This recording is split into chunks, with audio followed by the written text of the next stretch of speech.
Welcome in, you guys. I think it is that time again. I have done a ton of these videos on my channel before. Mostly they include like a declutter section of like the blush collection. I have done like one full scale collection video of blush in the past, but it wasn't my most recent, which I just did 4 months ago. But even in that 4 months, I have accumulated a ton more blush. I think these videos are helpful because blushes are on trend. I like them. They're probably my #1 most purchased category, and then behind that would be eyeshadow palettes. I just love a good blush. I love all kinds of different blush formulas. So I thought this would be a fun time to do this video. I'm just kind of taking a look at all the different blush that I have in my collection and thinking, oh my gosh, I've actually accumulated a ton of different shades and formulas that I love. So I thought I would share my thoughts with you guys. I think it's a lot easier than kind of just like doing speed reviews over a long period of time, where then I only get to talk about the blush that I tried since I did my last speed reviews video. So this is going to be everything including like the liquids, the creams, the powders, everything you can think of. I don't even know how many blush I have in my collection. Last time I did the declutter video, I think it was like over 220. So it's probably more than that now. I will be swatching literally everything. We will be comparing formulas. I'll give you guys entirely my reviews on each of these. I hope it helps you make some decisions. If you were thinking of like different blush formulas, I'll try and title this video accordingly so you guys get an idea of, we're talking all about blush. We're gonna be doing mini reviews on all of these formulas. Let's get into it. Let's get to the hands. All right, you guys, this is by no means all of my blush, but what I've tried to do here is organize them by brand. So they're mixed between creams and liquids. In some cases, this is primarily my powder drawer, but there are some creams in here that I pulled in because I had brands of like the same one. For example, like a cream Lawless and then a powder Lawless. So I'm gonna try and just like pull these out by brand. That's basically my method. So here are all my Bare Minerals blushes. As you can see, I like these. I mean, I have 5 of them. There are some brands where I just have a ton of shades because I really enjoy the formula. I'm sorry if you can hear the background noise. My son is downstairs playing VR. So of these Bare Minerals, I have 2 of the bronzers. I will say that this one here is not super shimmery in Kiss of Pink. I got it because I really liked the Kiss of Copper because it has a lot of sheen to it, but this one's a little bit more on the matte side. It's not like completely matte, has a little bit of sheen to it, but just not as much as this one in Kiss of Copper. So I guess I was kind of disappointed that it doesn't have as much reflection as this one. There's just something about this one, let me see if I can like pick it up in the light, that's just way more sheeny than the one in Kiss of Pink. I really like this formula, but I do prefer the highlighting blushes. Honestly, I think you can't go wrong with Bare Minerals formula. I think that they're soft and fluffy and airbrushing, and they have really good lasting power. I feel like these are a little bit more on the pigmented side, but it never bothers me. I feel like they just buff in super beautifully, and you can pick these up on a really fluffy brush. They're kind of just like in this format where a nice fluffy brush just picks up just enough product to sweep it all over the cheeks. The highlighting formula, I have Pink Glow and then I have Mauve Glow. I've used Mauve Glow a bunch more because I just feel like this is a really unique shade, but these are both incredibly beautiful highlighting formulas. Now I will say that I think that some of these are on the light side. I have seen some people use the highlighting blushes where they were too fair for their skin and they just didn't have a really good base. But these 2 shades, I think like as they pertain to deeper shades with enough base that they show up. So I personally love this formula. Now I think if you go lighter than Pink Glow, I think you're gonna get what a lot of people were saying, which is basically kind of just like a highlighting formula. And then I have 1 mini of the Gen Nude, which is in the shade Call Me Blush. I don't know if they make this formula or this particular shade anymore. So it's just gonna be 2 hours of me struggling to get these open with the nails on. This is also, even though it's like matte, a very pillowy formula. It's just super bouncy. All of these are so creamy. So I highly recommend the Bare Minerals blush formula. I think they do a great cheek formula. I have 3 of the Tarte blushes. These came in a set for holiday, this last holiday. These are not the first Tarte blush sets that I've had. I have had ones that were like trios, or they came in a stack of 3 blushes and then a different one came with like bronzers and highlighters. I personally think these holiday ones are where it's at when it comes to Tarte because I find they're a lot creamier. I think their Amazonian Clay blush formula is a little bit hard pressed for me. I never find that they pick up very well, and I know that they had popularity because they were very long lasting lasting formula. I just never found that they were more long lasting than, I don't know, a lot of my other blushes. These are just really creamy and really bouncy. This one right here, this orange one, is probably like the least creamy feeling when you're like touching it, but it swatches just fine. This orange one is in the shade Polished. This nudie one is in Timeless, and then this pink one is in the shade Lavish. I feel like you cannot go wrong with the Amazonian Clay 12-hour cheek sets when they come out for holiday. Next up, I have two Armani blushes. One is the cream formula, the Neo Nude, and then this one here is the powder formula. They have discontinued this. Like, a lot of the shades were going out. Bye. They were fading out, but I think that they're like completely gone from the Armani website and Sephora. This one is in the shade 30. I want to say they're both in 30. They are. Which at the time, I was so into this kind of toned blush, but this is really deep terracotta. But I don't want to get rid of it because I've tried to replace it with other shades that were available and they didn't work. They were not the right color and they weren't as creamy as that formula is. And this one is several years old, but it is still kicking. And this one in 30, you can see the difference in the tone based on cream versus powder, but they're so good. Like, even the powder formula is very pillowy and soft and just bouncy. This one here, I mean, you could just keep swatching. Like, it'll just keep going and going. It's a lot of pigment to that one. So wish they would bring these back. And like, I would jump on a ton more shades. It's one formula. I have regret that I didn't pick up more shades at the time that suited me. I have two blush here from Dior. I really enjoy this formulation, but the shades are very different. This one here is in the shade Rose Monton, and it's a shimmer formula. And then this one is fully matte in Atrice Satin. They look pretty similar, but this one has a shimmer to it or a sheen to it, and then this one is just like a straight matte peachy shade. Now, I wish they made more shades like this right here because I think this is a really beautiful shade. You're gonna hear me say this a bunch. These like almost hot pink with like a gold reflect are my favorite blush shades probably ever. Now, this one is more peachy, but still kind of like a vibrant peach. They're both beautiful formulas. You can see they're not too intense. I just love Dior blushes. I kind of like Dior products in general, but the shimmer finish is my favorite, and I wish they made more shades in that shimmer finish.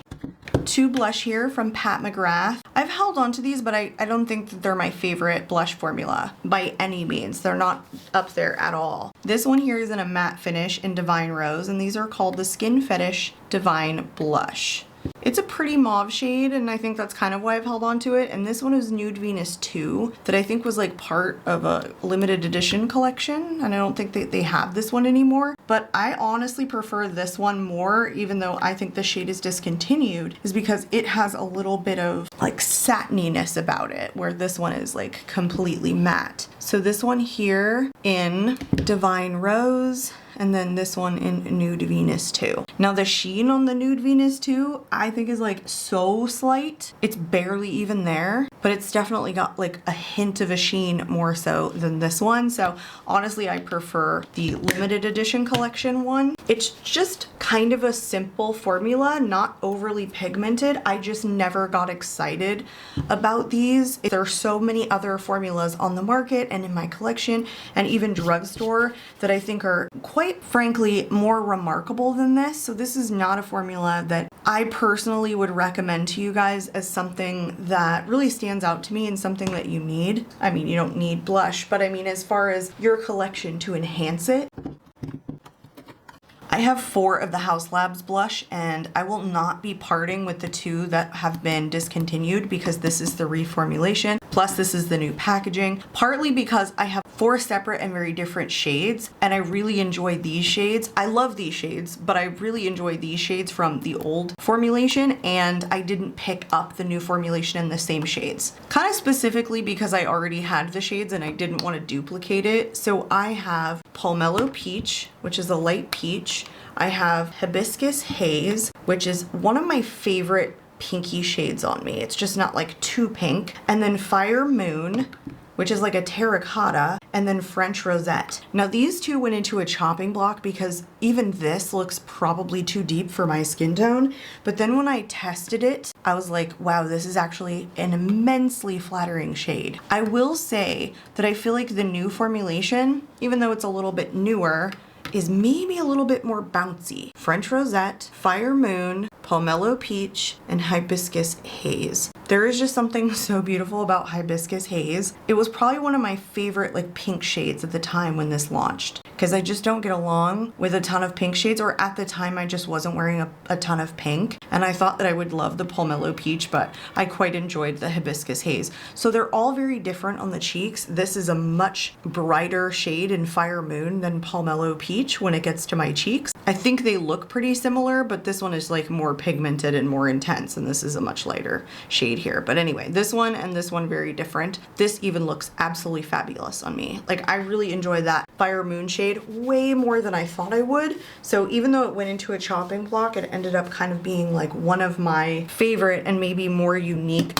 shades in my collection. So these are creamy and bouncy, and they last and they apply evenly. They're actually a really good formula, my favorite product from Haus Labs. All right, you probably will not find me talking about a blush formulation or good blush formulations without talking about iconic London. I love these. These are the Kiss by the Sun multi-use cheek glows. I have 3 shades, but I think they only have 4 total in the line. And the last one is a very bronzy shade. Don't want that shade. I think it would be a beautiful bronzer color, or even for somebody who has a deeper complexion than I do. But these 3, fabulous, and probably all I need. So I have Playtime, no, So Cheeky. This one is Playtime right here, the pink, and then Hot Stuff. One of my favorite blush formulations of all time when you're talking about a shimmery formula. Each one of these is gorgeous. Now, they're very reflective, so they emphasize some texture, but the formulation of them is so soft and so creamy. Like, I could probably stick my finger in this and just make like a huge impression. And you can see just how smooth this formulation is. So while it has a lot of sheen, I think in terms of those blush that have sheen to them, these probably have a lot less emphasis on the texture on your cheeks. And are those not the most beautiful looking blush ever? You could even wear those as highlighters. They're just intense. The gold reflect on them is stunning, but see how smooth they are? And they have such a good strong base that they just don't emphasize the texture, because I just don't feel like that shimmer sits on top. I think it's so well formulated throughout that it keeps the product looking somewhat smooth on your cheeks. This is one of my favorite all-time blush formulations. All right, this might be unpopular opinion, but Hourglass is not my favorite blush formulations. And in fact, I don't find them extremely remarkable or unique. I know that's gonna like get me some hate, but these are the ambient lighting blushes. I have Mood Exposure, which is a very popular shade. And then this little mini is in Diffused Heat, which is also a very popular shade. I don't feel like I need more than this. I never buy their palette releases. They're a beautiful baked formula, but I feel like in the world of beautiful baked formula blushes, don't we have a lot? There's just a lot to choose from. They're such a popular product and there's so many on the market. This to me is not like a standout formula anymore. Not bad by any means. It just isn't one of those things that I'm fiending for a new blush release from them. So I think it's a really pretty formula. I think it is very airbrushing and of a very nice baked quality, but I don't get entranced when they have their new palette releases. And a lot of those shades, however, are repeat shades that they have in their individual blushes.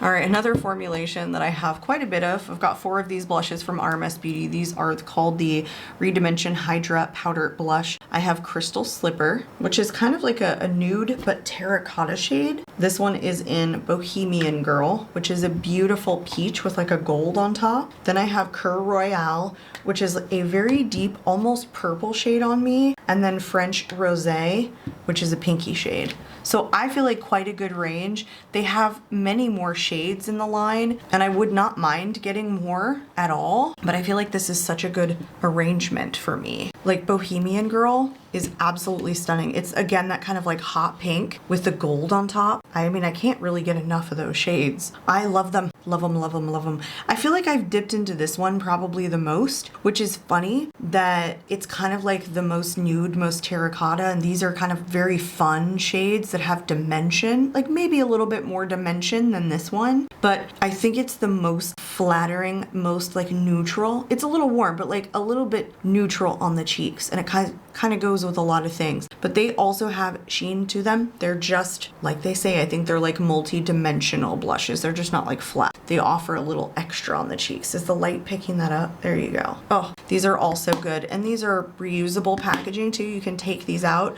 which I have not done yet, but I think they like pop out from the bottom, which I'm not going to do. The only thing is you can't tell what shade is which because all of the packaging is the same, but that's, you know, true of a lot of these that you have seen. Right, these are two blushes from Lawless. I have a powder formula that I just recently picked up at TJ Maxx, and then the cream formulation that I got last August actually, so this is almost a year old. This is the Pinch My Cheek Soft Blur Cream Blush in Rosebud, and this is the Make Me Blush Velvet Blush in Desert Rose. You know, I like a lot of Lawless products. Their mascara has been my favorite. Foundation, absolutely fabulous. Powder, really good. Lots of things from Lawless are really good. But this blush is not my favorite. I've held on to it because I really like the brand, and it's not bad formulation. It's just not spectacular. I think it has maybe too much silica, so it doesn't dry down kind of completely. Like this will just kind of keep moving around. It's a little bit of a slippier formula, and it kind of feels extra emollient on the cheeks. It has like a feeling about it because it doesn't completely dry down. So you can,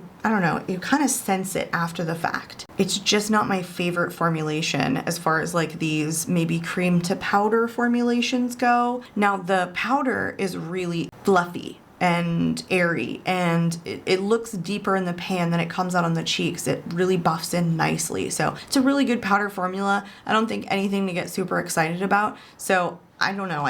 I don't think the Lawless blush are kind of my favorite amongst my collection, but they're not bad. They kind of just don't stand out to me. And also the cream formulation is not a preferred formula of mine. Now these two from M Cosmetics are called the Heaven's Glow blushes. I have Faded Clementine and then Venetian Rose.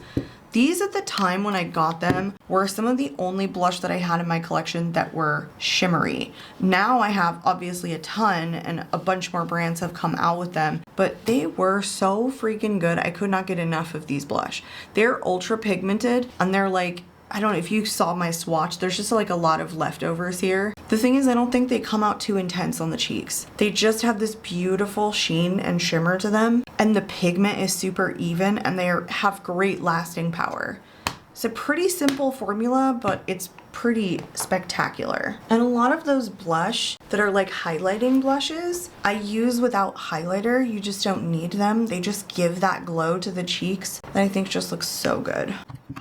I have 3 remaining NYX Buttermelt Blush. I have the shades You Know Butta, which is the Shimmering Coral, and then I have Shimmering Tangerine, which is Suna the Butta. And I think by now you're getting the sense of like how I feel about shimmery blush. And then I have a Soft Mauve in For the Butta, and this one is completely matte. I had another shade, but I did end up decluttering it because it just wasn't like great for me. This one right here is my favorite in, what is this called? You Know Butta. It's the Shimmering Coral. Not that all of these aren't spectacular, but it's the most unique. Again, you're gonna hear me talk about like the bright neon pink, coral pink shades that have that gold to them are my absolute favorite. These are just really, really pigmented. They look like they might be the same pigmentation as maybe the M Cosmetics blushes, but they're so much more intense than that. And so you really do have to be careful. I like to apply these with a really fluffy brush. I will say I won't even touch these if I'm not willing to be careful or kind of take my time to apply a blush, because they require that I go slow. The way that I apply blush is kind of like I go crazy into the pan and I'm flying through my makeup application, especially because blush is like one of the last 3 steps of my makeup routine. It's like blush, highlight, and then mascara, and then I'm out the door. So by that time I've spent a bunch of time doing my eyeshadow, so I'm pretty rough on my blush application. These ones, I gotta think about it. I gotta stop and I gotta slow down. They're great, I think. I like the packaging. I like the price point. I mean, they have the dreaded talc in them. A lot of the NYX products do, but if you don't mind it on your cheeks, then I think these are great for the price point. I obviously am more partial to the shimmering formula though. All right, I have two here from Polite Society. Again, one is matte and one is shimmery. This one here is the cream to powder matte. It's in Sydney. These are just called their blush sticks, I'm pretty sure. I don't remember what else the name was. And these are an interesting formula because they're like immediately blurring. By the way, this one in Sydney is supposed to be a mauve shade, but it comes out very, very warm toned mauve. And then this one here is the shimmer one in Malibu. I can see a little bit of sparkles in it, but when you buff this into the cheeks, I don't see anything. Like you see it when you swatch it, but then when it picks up from a brush, there's nothing. Nothing happens. I think that if I drew it onto my cheeks, it would be a nicer finish. I just don't find that it blends in super evenly when I draw this onto the cheeks and then buff it in because it is a powder formula. I find that it works best if you pick it up from a brush, but when I do that, I just don't get any of the sheen to it. And you can see the sheen, like it's picking up that gold reflection. It just doesn't do it in application when you're picking it up from a brush. So I know why I got this shade. I was just like disappointed. I didn't really find that this translated. I mean, I have only used it probably 4 or 5 times, so I could figure it out or I could draw it on and then bounce it in. It is kind of like a dry formula. Like it doesn't move as easily as you think it would. See that? And then it just kind of buffed away on my finger.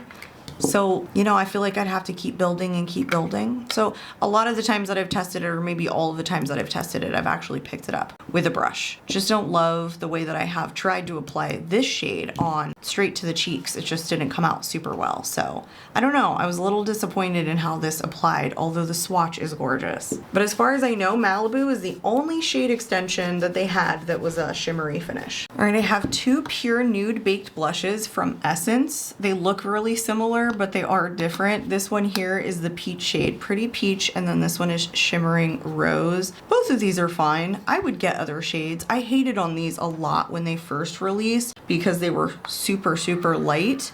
Essence does a lot of like light things. Like the highlighter was really light and Be My Highlight didn't love it. Now you can see one is really, really pink. You know what? I think I prefer the pink one, peach one, so much more than the pink one because the pink one is a lot lighter than the peach one. The peach one definitely like has more base, has more pigment, it's a deeper shade. They're both really pretty, but I hate them less than I did when I first tried them because I think I got used to, I like something lighter pigmented sometimes, where at the time I was like, give me all the pigment ever on my cheek, and I hated things that were sheer, and I kind of started liking lighter formulations. So I ended up enjoying those a lot more as I continued to use them and or when my preferences changed. Okay, I might be saying this, an unpopular opinion, but I have 2 blushes from Persona. These are called the Super Blush, Carmel and Georgia. I just don't find these remarkable.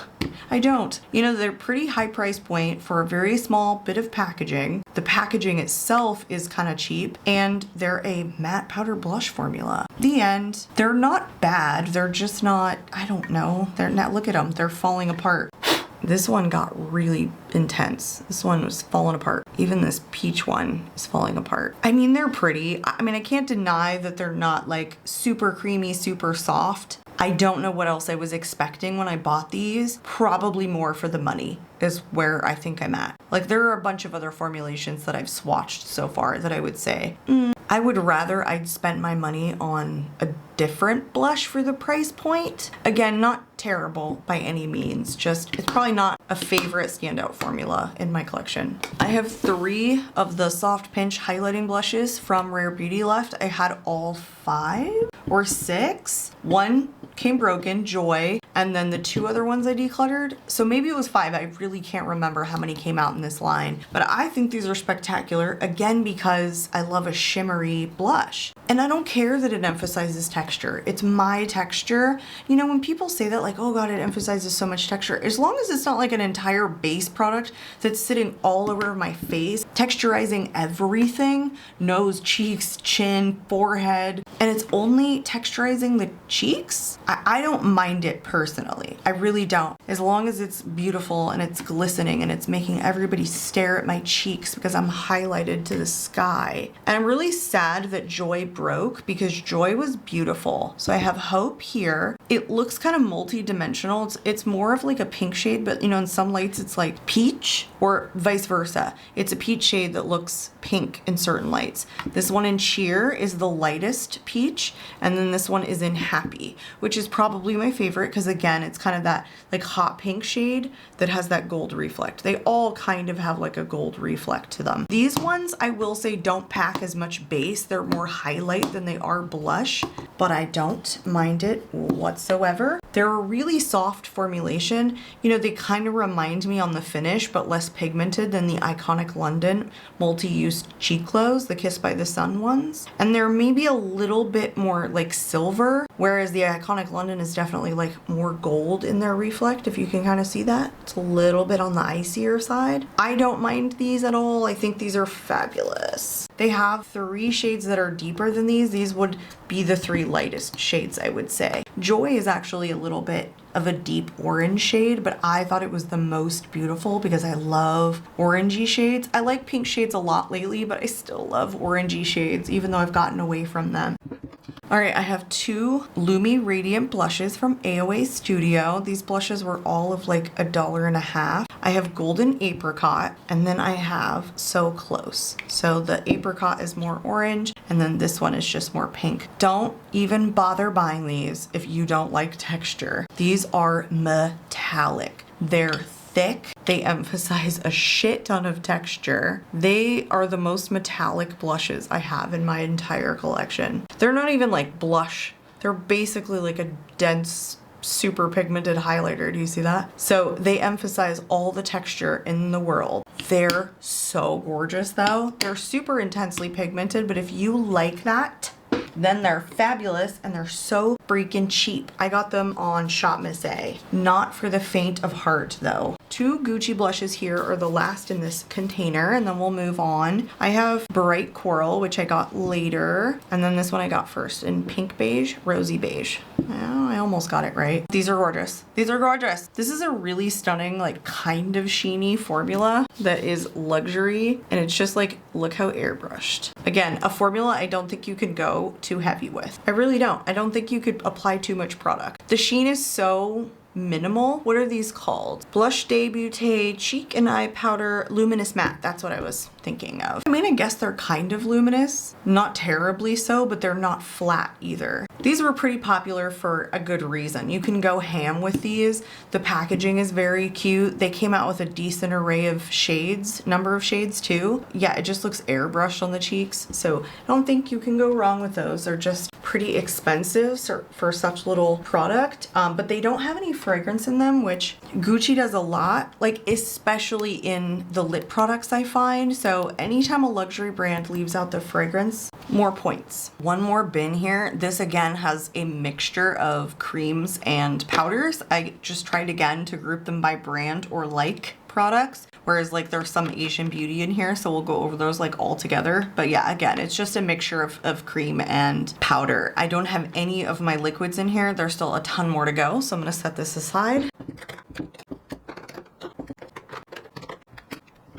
All right, I actually think this is every one of my individual drugstore blush formulas. There are like liquids that I have drugstore where I have just like one. So this is literally all of my drugstore singular blushes in just like one formula. It's crazy that this is all I have. Like anything else that I have in drugstore Landia, I have more than one shade. So I know that I mentioned that I wasn't going to do a declutter in this video, but there are actually a couple of blushes in here that I want to get rid of while I'm here because I've already talked about them in my worst of beauty. One of them being the Revolution Beam Bright blush, and this one is in Pink Party. These just don't apply evenly. You know I like a shimmery blush formula, but I think this is on the dry side while I struggle. And also it never applies evenly. And a lot of those other blush, the way that they're formulated is that the sheen is like throughout, whereas when I pick this up with a brush, it's mostly shimmer and less base. So it's just not even. It never applies evenly on the cheeks. It looks dry. I don't like the way this looks. Surprisingly, it looks like it would perform well based on its swatch, but it does not. It is not a favorite formula of mine, and I think they just even launched these in a matte finish that literally just came out. I'll be skipping on that. I tried the highlighter in these Beam Brights, the same formula here, but I also thought that that looked pretty dry on the cheeks. I also decluttered it. So I'm actually going to pass that one along. Very similarly, this went into my worst of beauty for 2025. These are called the Lip and Cheek Balms from ColourPop, and this one is in the shade It's a Look. These are just too sticky and they're too intensely packed in terms of pigment. They do not buff out well, partially because they're so freaking sticky. They're like a balm truly, but a sticky balm. And they just look weird. And they want to stick where you put them because they are like a really sticky finish. So didn't enjoy this at all. And I'm going to declutter that one. This one I haven't even tried yet from Maybelline. It's the Fit Me blush in the shade 40, which is just peach. I got this recently, have swatched it, but I haven't put it on my cheeks yet because I thought it had shimmer to it, and it kind of does. It's very light. It's not like a Milani baked blush or anything, but it's like not flat matte. It has a little bit of shimmer, a little bit of sheen. Can you kind of see that in the light? It's $7.49 blush, and Maybelline usually does a really good job. So I recently got this at the sale that Ulta was having like 2 weeks ago. Now this one from Moira Beauty is funny. It's the Love Spell Powder Blush in the shade Love Lust 005. Look at that. Does that even look like a blush? No, because it's not. Look at the swatch. Watch this. Highlighter. Like, how can they even call this a blush? Love Spell Powder Blush. I'll let you guys read. I bought it because I actually saw the pictures and it looked deeper on the pictures, and maybe I just wasn't like looking at the model at the time. This isn't gonna go into like my worst of beauty, but it's odd. It's very odd. I'm not even sure this launched in 25. It might have come out at the end of 24. It's hard for me to remember, but I do like this formulation. It's a highlighting blush, 100%, and it's not the smoothest highlighting blush I have either. I'm too scared to get another shade because all the shades look super light. They have a ton of them. I just don't know which one's the best one to get. And if I'm buying it from the Moira website, I want it to be right because it takes a while to get here, and I usually have to pay shipping unless I spend over like 50 bucks or something like that. Maybe it's 35. So I don't want to like misspeak or anything, but I'm going to use this as a highlighter. So that's the reason it's not going anywhere. It's just, please note, these run very, very light, basically like highlighters for Casper. This one from NYX, the Sweet Cheeks Matte Blush, is in the shade Bang Bang. It looks super deep in the pan, but oh my gosh, this is actually really good. I'm interested to try the new like liquid blush formulation that they have and see if that's any freaking good. This looks deeper in the pan than it actually comes out. When you pick this up with a fluffy brush, it actually buffs into this much lighter pink shade. It's really pretty and flattering on me. I really enjoy this formulation. I didn't get this that long ago, so I think that they still have this, but you know, those buttermelt blushes at some point may have been like permanent to their line where they intended to get rid of this formulation. And then this last one was a little tiny mini. Can you see how little this little baby is? From Ciate London. It's the Longwear Skin Brightening Blush in the shade Perfect Match. I got this on Ipsy for $2. I had wanted it for a while because I always saw this packaging that looks like a little candy drop. I've seen a lot of people have this, but in the full size, but it looked shimmery, so I really wanted it. I'm not gonna say it's not like a hot pink shimmery blush, but like it's hard to pick up the sheen on a fluffy brush. And it kind of looks like an overspray. And it's dry, and it's hard, and it doesn't have a strong base, so it emphasizes a lot of texture. It's missing a couple of things, plus this is super duper cheap.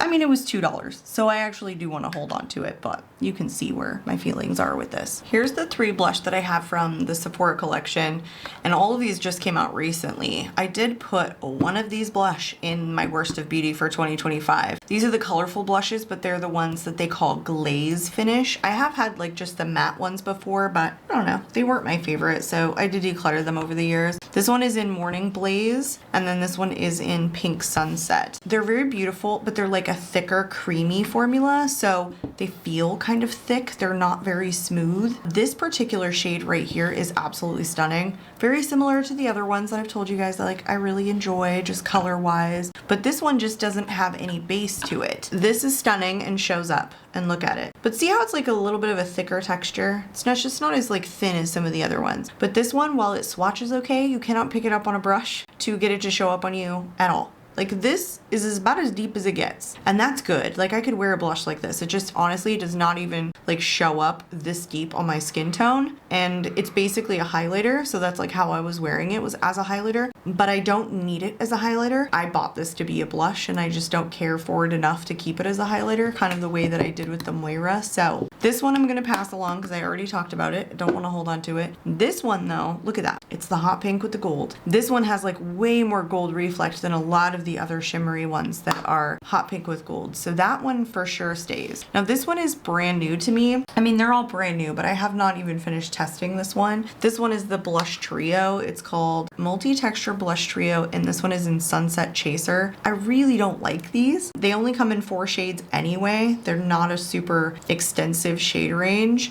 Just talking while I'm struggling to open this. This formulation, it's really emollient. It's almost like a melting balm. And it's not bad. It almost like it never dries down. And honestly, it's just too pigmented on the cheeks. It's very, very stark. I feel like you just can't sheer this out anyway. And it's so funny because then these don't even show up on me. They're so lightly pigmented. Look at that. I don't get a great pigment with these. I have such a hard time picking them up with a blush brush, even a dense one, and even swirling them together, I don't get a lot. Now this one's supposed to be like a shimmery formula, maybe almost like a highlighting blush, but it's just like, I don't know, it's kind of on the matte side.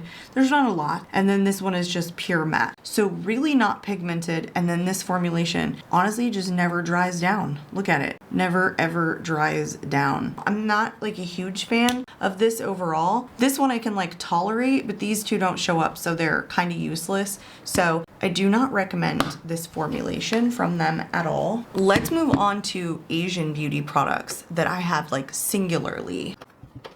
I think that's it. Each one of these, I just have like one kind of. Actually, this one is cheating a little bit. This is not the one I intended to grab. This is the one I intended to grab. So these are all Asian beauty. Honestly, I think they're all Kbeauty with the exception of Holika Holika, which is Kbeauty, Kbeauty. I'm pretty sure all of these are Kbeauty. These are all gorgeous in their own right, except this one. So I'll talk about that one. So Catkin, I have had multiple shades. I have one that's like a highlighting shade. This is like a highlighting blush. It's in the shade C05. I think that's kind of what they're called, like highlighting blush or shimmer blush or something like that. This one comes in like a coppery shade, so I use it as a blush. It does emphasize a crap ton of texture and it casts gray. Can you see like the kind of silver reflect on a shade like this would cast gray in certain lights? So it does, but I tolerate it because it's absolutely gorgeous. This one from Judy Doll, it's like a very emollient putty texture in this one cream here. They actually call this a blush and highlighter palette or highlight palette. This one's in the shade 03. I just wouldn't use these to highlight like the under eyes, and they're not pigmented enough to really show up on my cheeks. This one is, but these two are just way too light for me. See how this is a really thick putty texture? But in the same way that the Sephora colorful, not this one, not the colorful, the blush doesn't dry down, this one kind of doesn't dry down. So it kind of slips around and it kind of shears away to nothing. I don't know, it's not the greatest formula. I'll swatch this one so you can see how light it is, but it would work. It's just that baby pink that I don't like. I don't think it looks flattering on me. I think this is actually decent if we're talking about not too white based. So weird kind of formulation. I don't know, just not a fan, just not an overall fan of this. So I did receive this in PR, but I'm gonna let this go. I don't really think I'll use it, and I can give it to my little niecey or my sister. They can play around with it. Maybe they'll get some use out of it. This one from Holika Holika is the Jelly Dough Blusher in the shade Grapefruit Jelly. This I've actually hit pan on. Like little pan. See the little pan right there, the little indent? I mean, maybe it's a little unfair because maybe I pushed some of the product to the side, but I'm gonna call it a pan, I don't care. This is a cream to powder formula. It's stunning, stunning. Not too pigmented, super easy to pick up on a sponge or a dense brush. It is so gorgeous. It's honestly, it's like putty. It feels cool. It's fun to touch. So beautiful. Not enough people talk about this. I'm pretty sure they still make these. This one here is from Girl Cult. This is also a cream blush and it's in the shade 20. I don't know what they call these, but they have like the sun designs on their faces. I want to say depending upon the shade that you get, the design changes. I have rubbed off the like sun. So sad. This is really good. It's not actually a cream to powder formula. I was wrong. This does stay like slightly emollient throughout the day. It's not got the best dry down, but I don't care. It's still so pretty and not too intensely pigmented.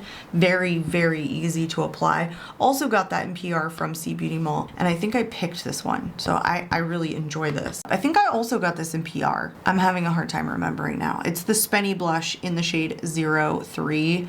This is the best lavender blush I have ever tried. Ooh, it is so good. It's a fully powder formula, but it's not like flat. But look how lavender that is without being too white based. If you guys want a lavender blush, I just don't know of one that is better than this Fenty blush. And it's like a little cloud. I'm pretty sure this is like a baked formula. And it is so freaking smooth. So highly recommend all of these Asian beauty formulas. Now let's keep up with the Asian beauty and let's go Kbeauty. These are all of my Kaja. As you can see, I have 2 of the dewy blush formulas and then 1 of the Mochi Pops. These Mochi Pops also come in highlighter shades, and I do have one that I just recently got. I just think it's such a beautiful, like bouncy formula. It's kind of more on the cream to powder side. That reminds me a lot of the Jelly Dough blusher from Holika Holika. You can see it's kind of like that putty formulation. It's definitely a cream to powder and it dries down. It's so simple, so simple. Super underrated formula too. Like nobody talks about these. I don't see anybody with these. You're not seeing me get rid of it. And then these are some of my new favorite. Now we're getting into the era of juicy cheeks. Now in addition to like a shimmery blush, I love a freaking juicy cheek. I can't stand how much I love a juicy cheek. I think it looks youthful when done well. I think it's so pretty. I think you can't help but like stare at somebody who has like nice, fresh, juicy cheeks. So I really enjoy this formulation and like anything that's juicy. So this one is in Fig Smoothie. So good. I think I prefer this one more. I did get this other one at TJ Maxx, but I wasn't like picky about what the shade was. These are pretty intensely pigmented though. Look how juicy that is. Like it's almost sweating wet on me. So when you buff this in, it's juicy, but it's not sticky. That's the thing that I really like about it. This one is in the shade Berry Sparkler. I think though, if you buff this in, like even though I wasn't picky about the shade, I still think that it looks good on me because you can buff it in to look like more of a pink shade than a berry shade. But can you tell how juicy those are? They're delicious. Kaja's good. I really like Kaja products.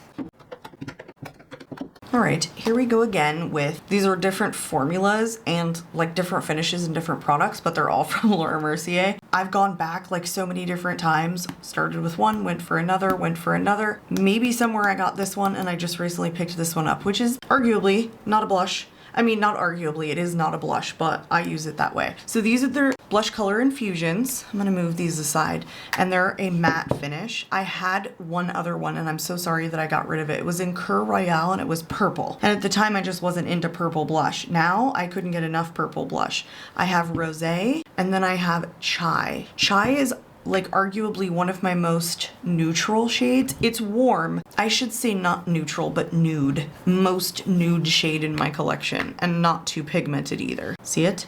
Perfection. You want to do like a really vibrant eye look and you just want a flush on the cheeks, but not something that leans kind of one color or the other. You can buff this out to look like color, but not be too pigmented. And Rosé is just pink. I mean, I don't know. If we're talking like a similar formula, I'd say the Persona ones were like this, as in they were this soft, but these don't have the fallout that the Persona ones do. They're not as powdery. You don't get all that kickback and that extra. They're just, I don't know, these are like a thinner formula. So good. And then this one is the blush color infusion, but it's all that sparkles. So this one was potentially a limited edition shade, maybe finish too. And it's still out as far as I know, because I just picked this up. Now this one kind of has the tendency to cast a little bit gray. I'm still testing this one, but it has cast just a bit gray on my cheeks because it's that color that's like peachy pink that has that kind of silver reflect that kind of does that.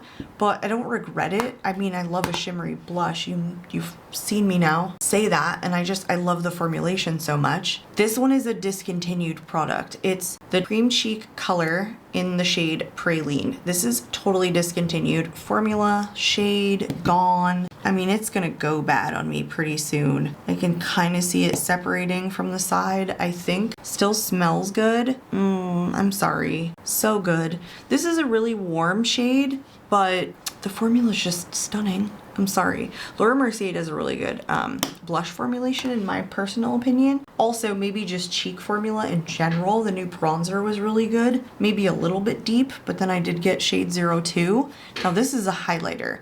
This is called the Face Illuminator, and it's in the shade Inspiration, but it's pigmented. I mean, it's a deep shade. So for me, it's like a blush, but it has cast gray. Can you kind of see how it would cast? It's just that color, you know? So I'm still testing this one, but even if it doesn't work as a blush, I'm still gonna keep it as a highlighter because it is stunning. But the formulations on Laura Mercier obviously was good enough for me to get 5. Okay, now I'm mad at myself because this is an Essence blush, and I already showed you my Essence blushes, and I forgot to pull this one in with the Essence blushes. But this is also a discontinued product. It's the Blush Lighter Gradient Blush Powder in Cassis Sunburst. Oh my goodness, this is gorgeous. You know, this one kind of has like a little bit of kickback, see?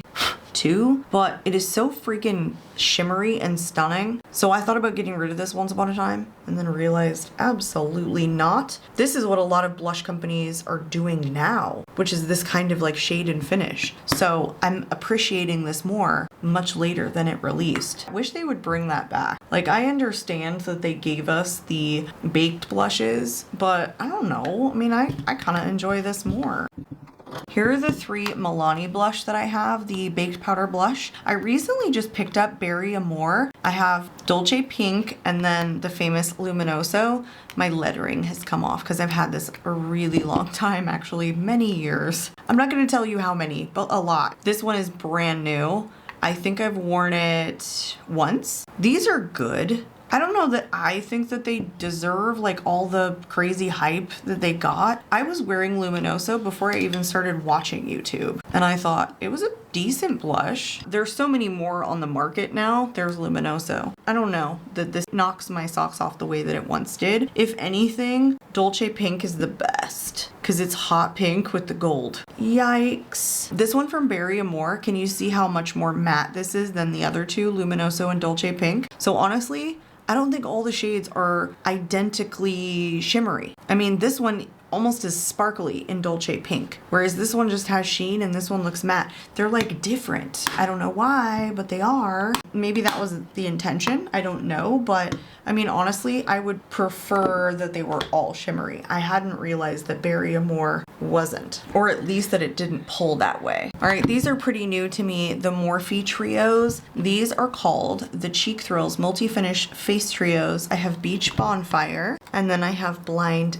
Date. So I think these were kind of going after the theme that One Size Blushes did, where they have a cream matte. This one has a cream highlighter, and then it has a powder matte. I've just finished testing these, and I haven't even talked about them in a speed reviews. I like them, but listen, unless this formula right here, the cream highlight formula, it's a little bit melty, you gotta warm it up with your finger. You're not getting a crap ton of pigment, and so it's almost best if you put it on top of the cream or if you put it on top of the powder. See, the base here is not bad, but if you're picking it up with a brush and it's not like warm, like with your finger, I almost always just get the sparkles. I don't usually pick up the base. Ideally, I could wear like all 3 of these by themselves, but I find myself just throwing this on top of one of the other 2. you kind of gotta like dig into the product to get a good base to come out of it if you're gonna try and use that highlighty shade on its own. And I'm not saying it's not great on top of the other two. It's just, I don't know, when I get trios like this, I just want them to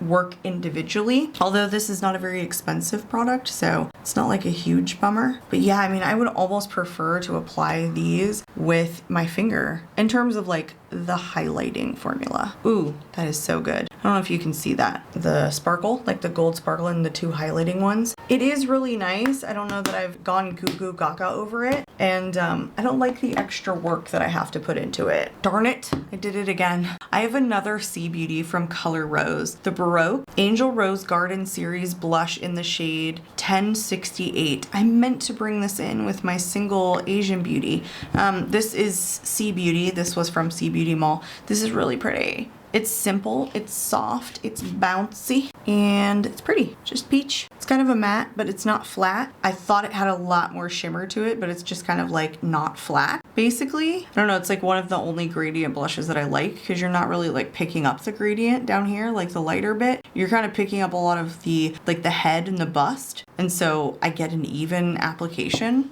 So love that actually. Not gonna lie, the creaminess is beautiful. Oh, we're not done yet. Okay, now we're done. I mean, this is wildly excessive. I understand. Love this formula. Love it, love it, love it. These are so freaking good from Fenty Beauty. I mean, so is this, but it's like a highlighting blush and it doesn't have a super strong base. And I'm pretty sure it was limited edition. And also, my son is screaming his head off downstairs. I'm sorry if you can hear it. But also, it only came in 2 shades.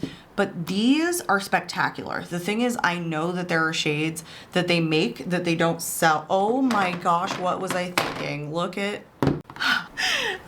I knew we were missing a shade. There's 7 shades. Okay. I know that you can get some of these shades only on the Fenty website that you can't find at Ulta or Sephora. At least I haven't been able to. Maybe I just wasn't paying attention, but I'm like nearly certain I went to the Fenty website and I was like, why is there more shades here than there is launched over there? Just might be their little contract thing. These 2 shades look similar. They kind of are. So let's just go through them. This one I had first. This one's in the shade Bacon Cakes. Then I got this one on Ipsy later and it's broken. Even though it's similar, this one has shimmer and that one doesn't. It's not a flat or matte formula, but it is like a satin. All of these are super duper creamy and like silk.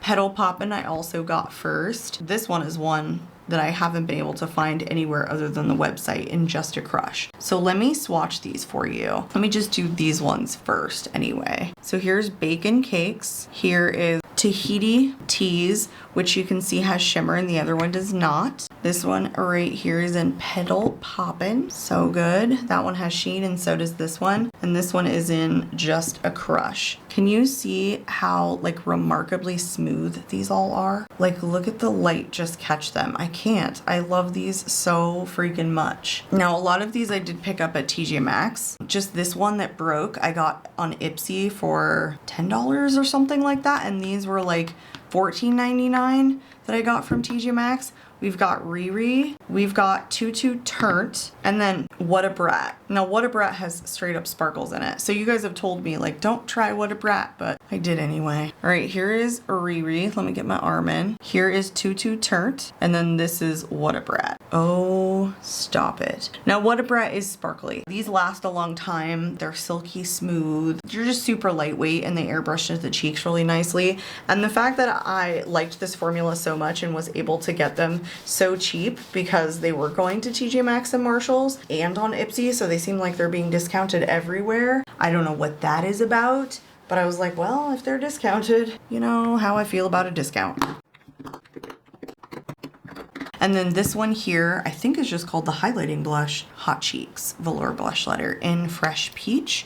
I think the only other shade that they have is like almost like a red shade, but similar to this. This does not have a strong base, and even though this is a baked formula, it kind of feels a little gritty because it's almost like super duper sparkly. So you kind of feel those sparkles. I mean, it's pretty, but it's going to emphasize the shit out of texture.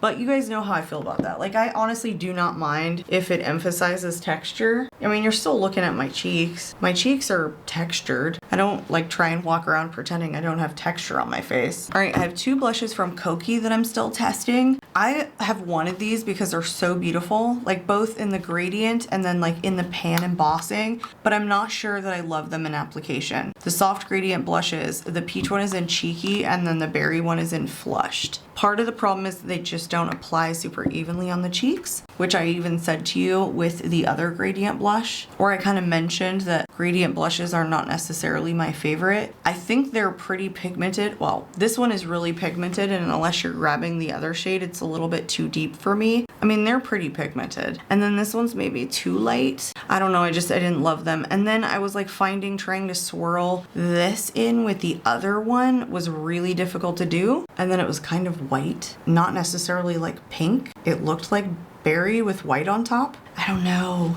Just kind of don't love these. I think I'm still testing this one, but I've already tested this one, or it's the other way around. I don't know. I can't remember because I pulled them in to do this video. So like I'll probably have to test both of these again. So I don't have my final thoughts. I don't think I love gradient blushes, but the formula is like bouncy and soft and smooth and silky. But I think the berry one is more pigmented. It's not just deeper, it's quite genuinely more pigmented.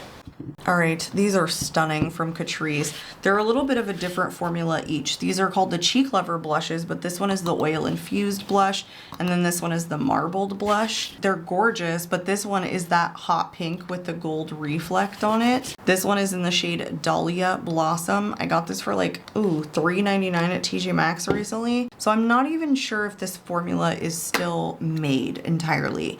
Definitely not this one in Blooming Hibiscus.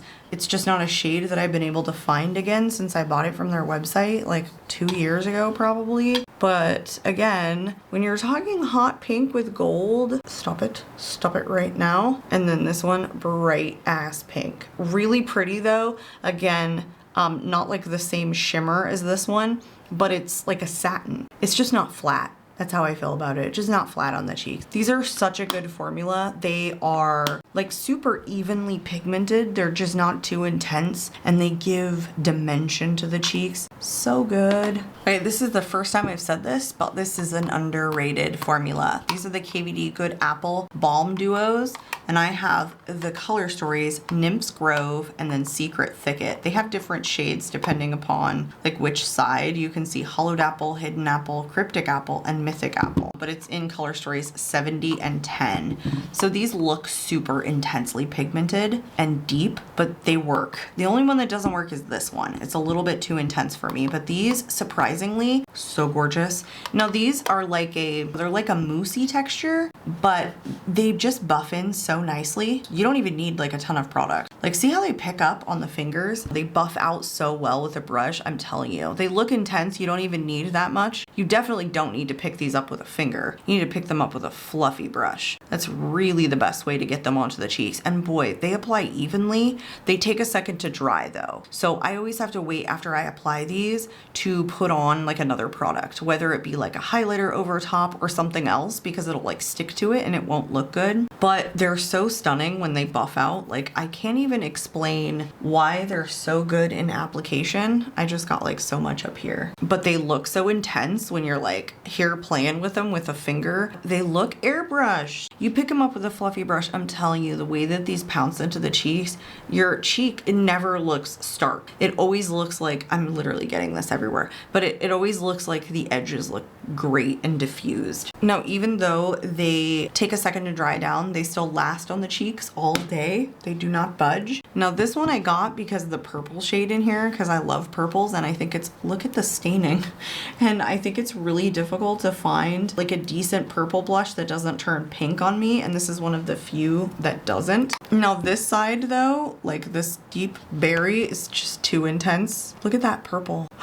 That you cannot tell me that is not an amazing purple that stays purple and doesn't cast a pink on your cheeks, especially for fair skin. I just find a lot of those purple blushes turn pink. Like what is the point? I could just use a pink blush, but that one actually stays purple. It is freaking stunning. Yeah, this is way too deep for me. This was not a color story intended for my skin tone. I still don't care It is such an underrated formula. Like maybe one day I'll put this on my cheeks in a video for you guys so you can see like, okay, I'm just FYI, look what I'm wearing right now. Because these quite genuinely are some of the prettiest cream formulas and the most long lasting that I have in my entire collection. Look at this. They even like stain almost. I mean, they're not a staining formula, but they definitely are difficult to come off. Once they lock down, they lock down. All right, 2 more gradient blush formulas from Kbeauty. I'm still testing these, so I don't have all of my thoughts put together, but they're gradient blushes again, so I struggle with them a little bit. They're called the Neo Nude blushes. I have Grapevine and then Sunset. Sunset's probably nicer for me because it's a little bit lighter tone, but it also has like a highlighting section in it. These are nice, but they don't come out like super even on the cheeks. When I swatched from lighter shade to deeper shade, I feel like it was better.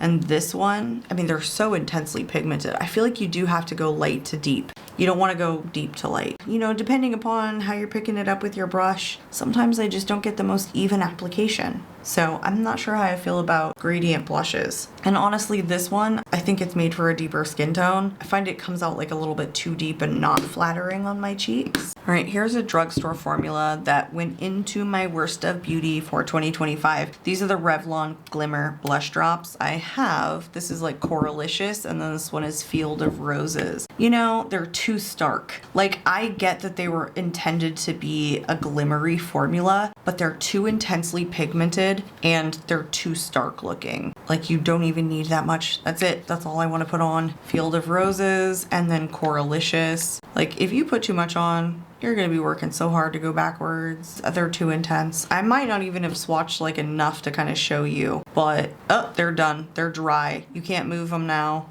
I didn't even put enough here. They're not easy to blend in either. Like, maybe if I used just that little bit that I just had with the Field of Roses, it might come out nicer. Look how stark it looks. It is not forgiving. Do you see, like, you see all the edges? You see all the edges, and they dry so freaking fast. Look how intense that is. I barely put anything on. This one, oh, you can't even move it. They're completely dry. Just don't care for the formula. Like, see how stark it is? It's like flat looking. It makes my skin look flat. I don't like these. I do not. I do not. I think I've heard some people say they like them, but you know what? I would rather pay more money for the Hourglass formula because the Hourglass formula is like a little bit juicy without having shimmer to them, but then also they sheer out. These don't sheer out. Guys, they are completely dry. That's it. You guys saw how long it took. 30 seconds? Maybe not even that long. Then you can't move them and they look terrible, just flat.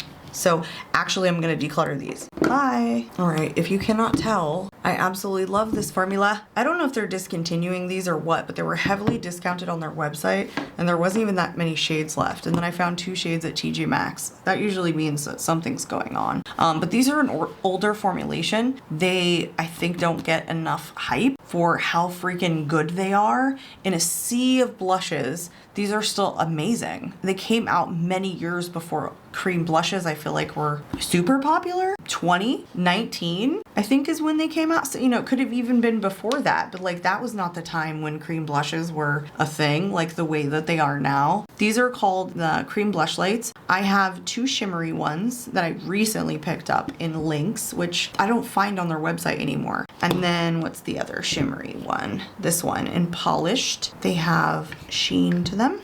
And then Pink Sand and Honey Thief. Pink Sand and then Honey Thief. Honey Thief is a little bit of a orangey shade, whereas Pink Sand is more pink, but they kind of look similar in the pan. So this is NYX So Unique Coppery Tone Blush, and then Polished. Stop it right now. Guys, I love these. They're still going strong and I've had these 2 for years. So Pink Sand, honestly the most sheerable of all of them. And then this one in Honey Thief, back to a little bit thicker pigment, kind of like the other 2. But see how this one has like a little sheerability and that's more intense? Why? Like, why don't more people talk about these? They're super easy. They're like foolproof, if you ask me, in terms of like material building, the way they perform, the way that they last. They're emollient. They do dry down eventually, but they're not flat on the cheeks, and they buff in really nicely. Every single box I would want is checked, and they even have a shimmery finish to 2 of them. So don't know where this particular product is headed in the market and what Melt intends to do. I mean, maybe nothing, and they were just, it was immaterial that they were discounted on their website, and I found them at TJ Maxx, but usually that's an indication of something. All right, the last 2 in this bin are from Mango People. The magnets wanna pull apart. I did receive these in PR from the brand, and I've just recently finished testing them. These are actually multi-sticks, so they can be used eyes and lips, but I like them for blush. I got to pick 2 shades. I have Apricot, and then I have a pinky shade in Japur. I think that's how it's pronounced. I like these for the lips and I like these for the cheeks, which is not something I normally like. To be honest with you, this is the first product that I've had that was a multi-stick where I found that I liked the applicator for the lips. I mean, it's kind of in a bullet lipstick anyway, but I also didn't mind picking it up with a brush and applying it to the cheeks. Usually I find I like the packaging for one singular purpose or the other, but not both. In this case, I tested it as a blush first and loved it, and then tried it on the cheeks and was like, wow. The first time I've ever loved a multi-stick for both. Just not a fan of multi-sticks, if I'm being honest. These are pretty intensely pigmented, but they sheer out when you pick them up with a brush, like an angled blush brush. And they're gorgeous, and they dry down. See the sheerability? And they're not flat, and they buff in pretty well. I let them sit for a while too. They're so good. They're so good, and they last all day. Really, really pretty formula from Mango People. Tried their bronzer and highlight also. Just a bigger fan of the blush formulation, just because I'm a bigger fan of blush. But the bronzer was so good. If it came out in a shade that wasn't so orange, I think I would have liked it so much more. All right, you guys, this next bin is all of the single powder blushes that I have where I don't have more than 1 shade in. Not to say that I wouldn't get more than 1 shade in a few of these, but some of these formulas I just like, I haven't decluttered and I wouldn't get more shades. Anyway, so these are all the single ones. It's not like a full bin or anything. So let's get to these.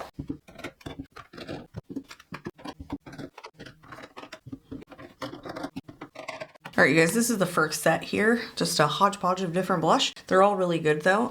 All of these have like a little sheen with the exception of the Fenty Beauty. I don't really think it has sheen, like maybe a little. It's not like totally flat, but it doesn't have a ton of sheen like the rest of these do. I prefer blush with sheen, I think, and so a lot of my blush are not matte.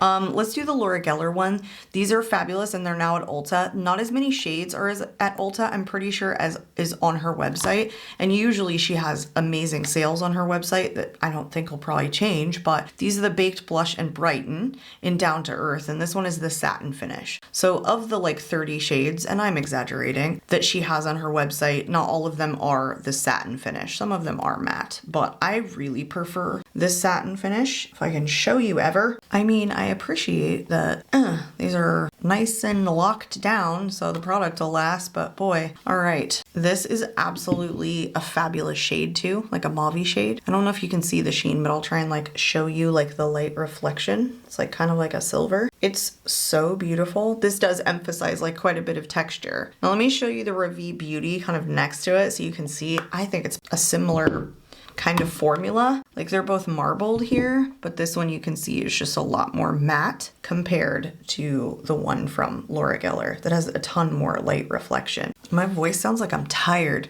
Probably am. All right, this one from Kosas. This is the Blushes Life in the shade Euphoria. This one is also very similar because it's like a marbled blush that has sheen to it. Although I will say this shade here, personally, I don't see a ton of sheen to it. And I don't find that this like applies super duper evenly on my cheeks because the marbling is so much stronger than these two. There's just a lot more white in here. And so sometimes I'm getting like a patchy application. Whereas a lot of people liked these. See how these are supposed to like have a little bit of radiance well, not see. They are supposed to. Mine just kind of doesn't. And it could be a shade thing too. Like Euphoria could just be not very sheeny. This one from Say is probably the last one that's similar. The Super Suede Radiant Powder Blush. This one's in the shade Mia. In terms of like, it's kind of marbled. Actually, this one right here, which is not necessarily a blush, it's kind of an all over face product, but it's like the least marbled. See, the difference between these two, you can tell this is like marbled, but it's more of the same color. And so I was just getting a crap ton of this white that was coming out. And when I'm picking it up on a brush, it was coming out patchy. I hated it. Whereas this one from Say, and don't mind the packaging here, is much more reflective and it's still gorgeous. Can you see the reflection? In terms of shade, comes out a lot more even, isn't very texturing on the skin. So just don't mind the packaging, basically. Like those are so much better in my personal opinion. And these from Kosas got a ton of hype. And I was saying, meh. And this last one here is from an indie brand, Rebel Rouge Labs, and it's their latest shade, which is not listed on here, of their blush slash bronzer. It actually might just be a bronzer, but I use it as an all over face product because it's way too orange to be a bronzer on me. So I use it as a blush.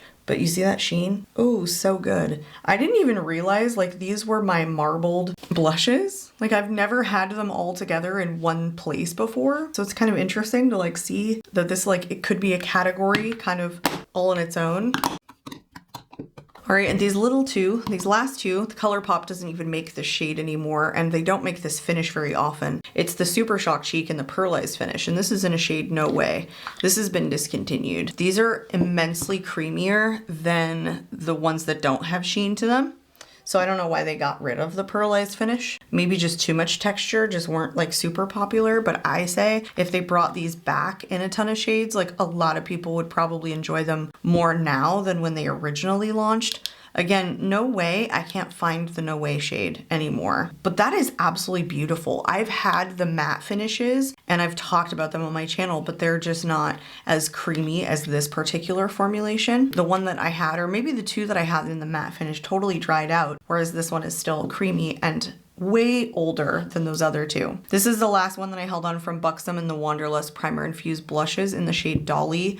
I did have the other really popular shade and now I can't remember what it was, but I ended up decluttering that because it kind of got a little old and maybe a little spotty on it too, but it also cast a little bit gray on me. This kind of does too, but that one was really, really gray, so I felt like I could let it go. But that's such a stunning, like the reflection on this is not even showing up on my swatch here.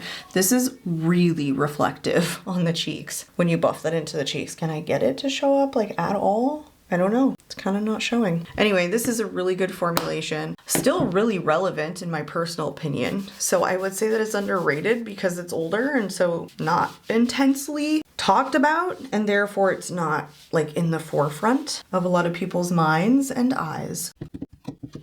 All right, these four are, I would consider luxury, definitely the most expensive. You've got Hermes, which I believe retails for like $90. This one here is from Chantecaille, pretty expensive, YSL and Lancome. So just one of each, although I would get a ton more shades in this. I have had more shades in this. This is too expensive for me to buy more shades in. And then the one from Chantecaille is kind of boring if you ask me. So I've held on to it because it's kind of expensive, but it's not a remarkable formula because it had an overspray to it. It's a tiny ass little compact. It's also like plastic. You know, you'd think this would be metal, and that to me, I feel like would be worth what these cost, but it's not. This also, again, had an overspray on top of the brief, and now it's gone because I've used it, and so it's just like a matte blush, which for the price point, I just feel like, hello. I feel like we swatched this from NYX, did we not? I feel like we swatched this from Maybelline, did we not? So to me, this is just not a remarkable formula. I understand Chantecaille and the idea around the brand,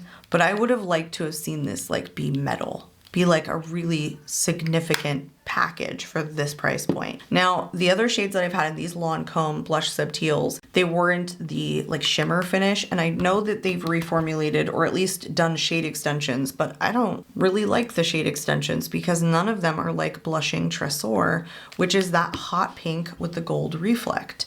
I've talked about this shade so many freaking times on my channel. Let me know if you guys actually ever tried this based on the recommendation that I've given this particular blush, because it's like one of the best hot pink with gold reflex. It's just so pretty. I mean, I have quite a bit of them, as you have seen, but this one is still my favorite. It was probably like the first one that I tried like that made me go after ones that were similarly shaded. The formula is also spectacular. There's just nothing wrong with it. The one from Hermes is in Rose Dior or Dore, and it surprised me because it has sheen to it. And I thought I was getting like a fully matte blush. And then when I got it onto the cheeks, I was like, what is that? Why does it look like it's sheeny? Now this is a really lightly pigmented, can you see the sheen? Just like a tiny bit when the light hits it. This is a really lightly pigmented formula and it's very heavily fragranced, but it is super silky soft. So it's definitely a blush that if it was less expensive, that I would get more shades in because it has that nice like satin sheen to it. And it was a good formula. I don't think it's overly long lasting, but it was nice luxury. But so is this one from YSL. And I feel like the packaging here makes up for the price point, or that I understand or am able to swallow the price point a little bit more than something like Chantecaille, which is fully plastic. This one here is called the Make Me Blush Powder Blush in the shade 44, which is Nude Lavalier. That's how I pronounce it. This color has sheen. So they did come out with a bunch of colors that were matte and then some that had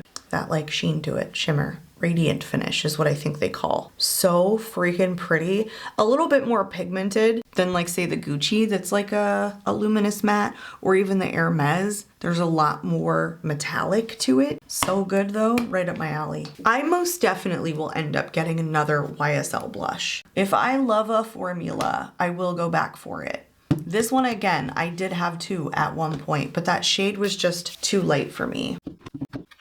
This is it that's in here. This one is actually a duo from Kiko Milano. I don't have any more in this bin, so we'll move on to the cream compacts next. So this one I've thought about decluttering in the past. It was from the Powerful Love Matchy Souls Duo Compact, but the Powerful Love collection. Kiko does a lot of collections, so I don't even think this is made anymore, but it comes with a highlighter and a blush. The reason why I haven't decluttered it, it's just really good. Like it's a beautiful mauve shade and it's a highlighter that really works, and they're immensely creamy and they have really good lasting power. So I'm glad I didn't declutter it. I don't reach for it that often because it's tall and it sits up in the back of my drawer, but maybe I'll pull it in for an everyday makeup drawer next month. This one from Makeup Forever is the Artist Blush in Spirited Sienna. I thought about decluttering this too because it's a pretty deep shade and I didn't realize how deep it was gonna be. But if you barely pick this up on a fluffy brush, one of the most beautiful colors on my cheeks. I know it doesn't look like it, but hear me out. This is stunning. I wear this with this really bright neon shirt all the time. Oh, by the way, this has sheen to it. It's radiant. But if you buff it in, like don't do a full ass swatch, but like, could you imagine just buffing this into the cheeks? Look how pretty that color is. So pretty. So you barely have to tap this. This broke too, so I thought about replacing it, but it works just fine. I move it around constantly. So chopping blocked it and then realized that it was extra special, so it doesn't go anywhere. By the way, that formula is immensely creamy, easy to blend in, almost kind of staining, and it lasts all day. So I tried to get another shade in this. I just haven't decided which one I want. This one from NARS is a reformulated blush in Dolce Vita. Thought about getting another shade in this too, but kind of doesn't excite me. It's not a bad formula. NARS, I've had multiple blush shades before. I had Orgasm X, I've had Orgasm. I don't get as excited over matte blush formulations. It's just kind of the way that I work. But this is a really, really good long-lasting formula. The thing is, it's just not like immensely creamy like some of these other ones that are just like super soft and silky to the touch. This one's a little bit harder pressed. So not as impressive as a formula, but still good. This duo from Kbeauty is called the Feeling Cheeky Amplifying Blush Duo in Lasting Love. It's supposed to have one matte and one that's a shimmer, and I feel like they were meant to be the same shade, but I don't think they are. Now, I had this on a chopping block too, but also realized this one is like one of those hot pink peachy shades that has sheen to it. So actually I don't love this shade, but I love this shade. And I wear them separately because I think that they pull slightly different. Like this one is more pink and this one is more peach. And maybe that's because it has that gold reflect in it and that's what makes it like just a different tone. But this side is so good. If I could just have these duos, because the bronzer is this way too. If I could just have these duos without this, I would be great. The bronzer and sculpt duos, I would prefer that they take out the bronze side and just keep the sculpt side. Okay, these are the rest of the cream compacts. Probably not the rest of my creams, but if they are a cream, they're in a tube or a stick. And that is what is remaining after this. So these are all like the potted creams or whatever these are, like compact creams as well. I have two here from Patrick Ta of the duos, the double take cream and powder blush duos. I have Not Too Much, which is a newer shade. It was like a shade extension. And then I got this as the original shade, Do We Know Her, like at part of the original launch, which is like a more orangey peachy shade. This is a really good formulation. I like the powder formula because it's very soft, but I like the cream because it's very dewy. I mean, it's kind of like a moussey texture, but it's not like a cream to powder. You know, it doesn't dry down to like a fully matte finish. It has a little bit of glossiness to it. There's the matte and Not Too Much. And also these aren't like too pigmented either. I don't use these enough. I think at the time they were just like, oh my gosh, these are so great because this kind of formula in the cream, oops, wasn't seen as much. I just swatched the cream over the matte. Anyway, those are them swatched. Here's the one that I have from One Size. I have thought about getting other shades in this, but to be honest, there isn't necessarily another shade that I would like as much as this one. I have kind of looked around because this is a really beautiful formulation. This matte here is like a cream to powder, not matte, the cream. Then this powder matte is beautiful, but then this, unlike the Morphe trios, this one has a shimmery matte in the blush. And this is called the Cheek Clapper 3D Blush Trio, and this is in Berry That. This is still going strong. I have like a dip in the cream. See how it's so much of a drier formula than the one from Patrick Ta, but I feel like this blush has such a better base because it's powder than the one from Morphe when you actually apply it to the cheeks, as opposed to like just on a swatch, because the one from Morphe actually has like a decent base when you swatch it out. But this is such an underrated formula. It's just, again, for me, I didn't find a ton of shades that I liked. It has like that neon pink, the baby pink. I don't know, maybe just some colors that I didn't like, and then some of them are pretty deep. So if they had like a more mauve shade, I definitely would have gotten more shades in this. Here are my Say Glow Sculpts. This is such a beautiful formula.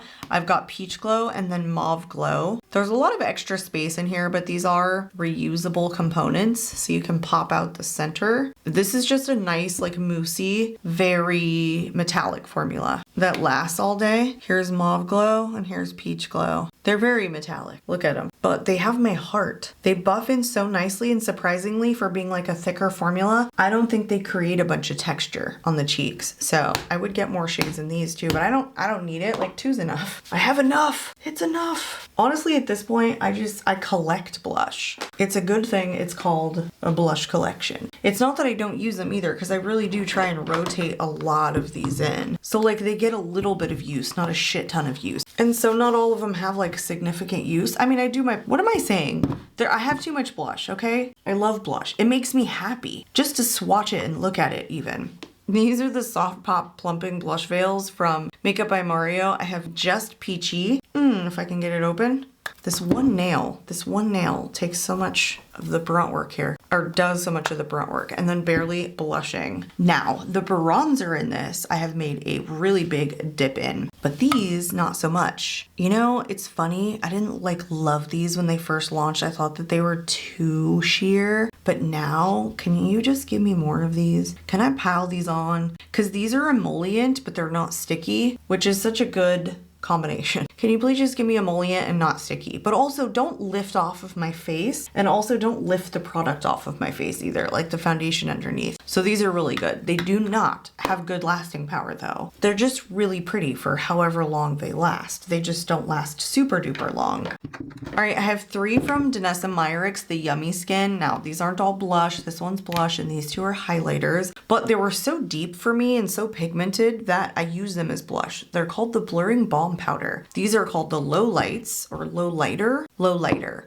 And then these ones are just called the Yummy Skin Blurring Balm Blushes, I think. Now, I tried to get another shade in this formula because this is one of my favorite cream to powder formulas. The problem is they're not all made for lighter skin tone. So this one is in Rosé and Brunch, and I kind of find, because I've swatched other ones in store, that I don't think I would love other shades because they're just too deep, because this is a really intensely pigmented formula and it lasts all day. I have an orangey shade in this low lighter called Low Key. These are really dry. These are cream to powder too, but like they have so much base, they are light blushes for me. So maybe it's kind of like I'm glad I didn't get more shades in this because I am happy that these launched so that I could get like a peachy shade and a pink shade that will work for me. And the fact that these have light reflection, they're metallic because they're low lighters. So maybe it's even better because it's the same great formula as the one that's matte. So good, right? Totally blush on me. But these ones here are called the Pillow Blush Plush Blushes from M Cosmetics, and this one's in the shade Peanut. Finally one I can open. And then this one is in Tickled. Tickled I really like because it's like purple. It's like mauvey purple. I mean, these are putty formula, so you can see I've like already, you can see the pan indent. I've already, you can see, talk, Carrie. It's all right. Look at that. Ooh, that purple. I mean, it's like a mauve, but it kind of comes out purple on me. And that one is like a nude, a warm nude. Really enjoy these. See the pan impression? It's not hard to do. They're still nice and creamy. They last too. They're just, you really have to dig in with a brush if you're gonna get decent pigment out of these. So much more with the warmth of your finger than when you're picking it up with a brush. All right, here's another formula that I love. And I think I have 3 different formulas from this brand. Let me grab the other one. I shouldn't say formulas because there are only 2 different formulas. This is the newest one and it comes in a pot, but these are the Pot Rouge for lips and cheeks that have a radiant finish, and I have Powder Pink and Calypso Coral. It's another formula that I liked so much I went back for another shade. This is interesting because it's like a stiffer cream formula, but it is sticky without being sticky. Like it will dry down eventually. It's just stiffer. So I don't know, maybe that's why I don't mind it or why I like it. This one in Powder Pink is not pink, by the way. It's like a super nudie shade, but like a warm nude. Calypso Coral I got first and then I got this one later. I wanted something a little bit more pink and not so nude, but that's what I got. Anyway, it's a stiffer formula, so I think that's the reason that it doesn't lift stuff underneath when I put it on. And also that it doesn't like feel sticky to the touch like later. It like transfers a bit, but it doesn't like lift too much of the product up. So it's a really interesting formula, but good. It's just very different. And then this one is one of the newer releases. It's also called the Pot Rouge, but it's the Velvet Matte finish. And this is in Soft Plum. It's even more moussey than the KVD ones, but the KVD ones are not as dry as this formula is. Now this plum shade, because this formula buffs out so well, comes out like a much lighter shade than super deep plum. I think you can build this up so it works for deeper skin tones, but you can also buff it out so it works for lighter skin tones. Also a tremendous formula. It's just extremely moussey. It's probably the moussiest one that I have. And KVD is pretty moussey. It's more emollient than this is. I don't know if like sandy is the right word, but it's definitely like a dry mousse. Still really good. All right, another beautiful cream to powder formula is from Rare Beauty. I have Happy and I think Hope. Yes, I do. These are gorgeous, like super simple. Formulas like this I find just idiot proof. When the pigment is even, they're an easy formula to work with. You can pick them up with anything and you can't go in too heavy with it. Look at that. Simple. Stunning. Like what else can you say? These just buff in absolutely perfectly. So I could definitely see myself getting more shades, but saying that makes me cringe. Doing all these swatches, like I cannot help it. I love blush. Love it. All right, these next 2 from Nude Sticks. They're the Nude Stick stacks. They're called the All Color Blush Balms. Now this is a formula that I picked up 2 shades when they launched. Probably not a formula that I would, in hindsight, go back and pick up 2 shades when they first launched. I like the idea, you know, that they stick together and all that. They have to stick like perfectly, but they're just not a tremendously easy formula to work with. They're just not overly pigmented. There's just not a lot of product. You get a mirror on this side. They're super duper dry. They might have like kind of warmed up now, but when I first got them, like I could barely even get anything with a brush. This one's like drier. They pick up decently on a swatch, and I say decently. Decent, not great. That one is way more creamy. This one here, which is in the shade Barely Nude, it picks up a lot better than the pink one that is in Love and Roses. I don't know why, it's just like not as creamy of a formula, but there you go. Double swatch will do. So it picks up decently, but with a brush, the fan is still going.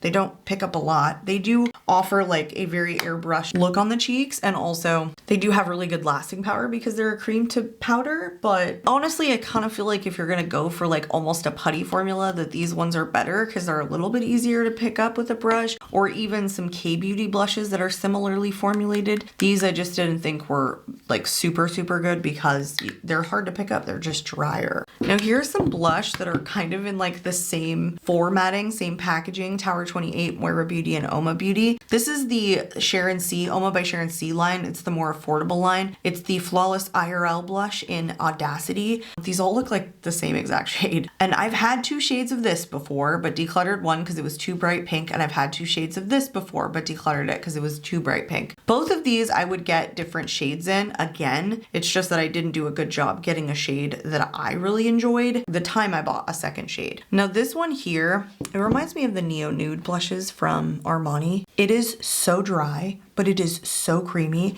and it's so pigmented. That one didn't go super far, but like it can. Do you see that? Oh, it's just fabulous. And then these Moira Beauty ones are the Love Heat cream blushes. These ones kind of mirror the Tower 28, but they're thicker. Let me get over here. They're a more moussey texture, but both of these have a kind of radiant finish. This one, nope, wrong one, is in the shade I Respect You. Now they've launched a ton more shades in this blush, and I thought about getting more. I don't know why I haven't. Probably because I have too many damn blush. The one from Tower 28 is in Magic Hour. These are the Beach Please blushes. Why did I get all the same shade? I don't know. This one from Tower 28 is the stickiest of the formulas. It's probably the most neutral too. I mean, they're pretty darn similar, but this one is like a deeper terracotta. I don't know, this is more orange. And then this is like more, this is more nude. I mean, they are similar looking, but I think they're a little bit different on the cheeks. This one is the stickiest of them all. The Moira Beauty is the moussiest, but they kind of feel similar. Both of these have a sticky finish to them. I think Tower 28 just shears out to a way that isn't like super duper sticky, you know, kind of once it dries down on the cheeks.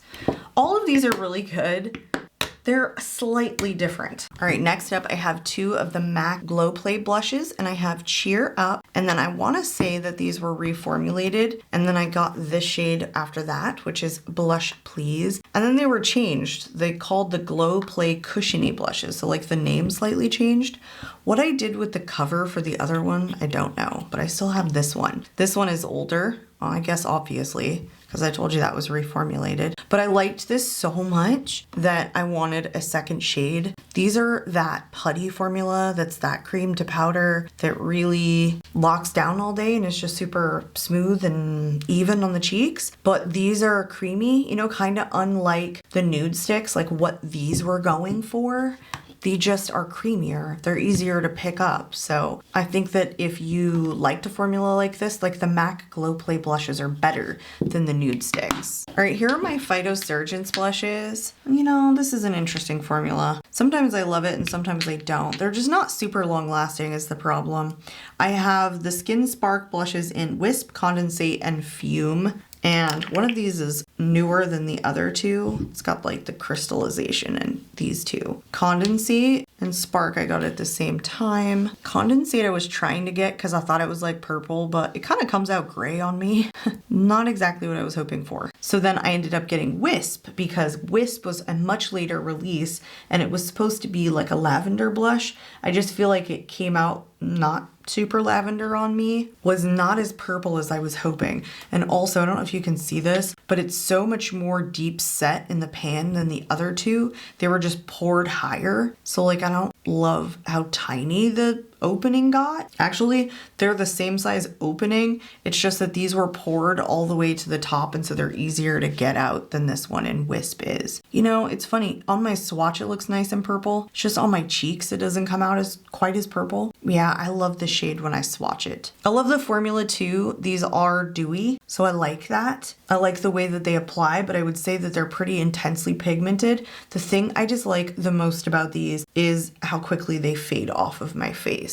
Let's just go ahead and stick with the, let's focus. Stick with the potted blushes.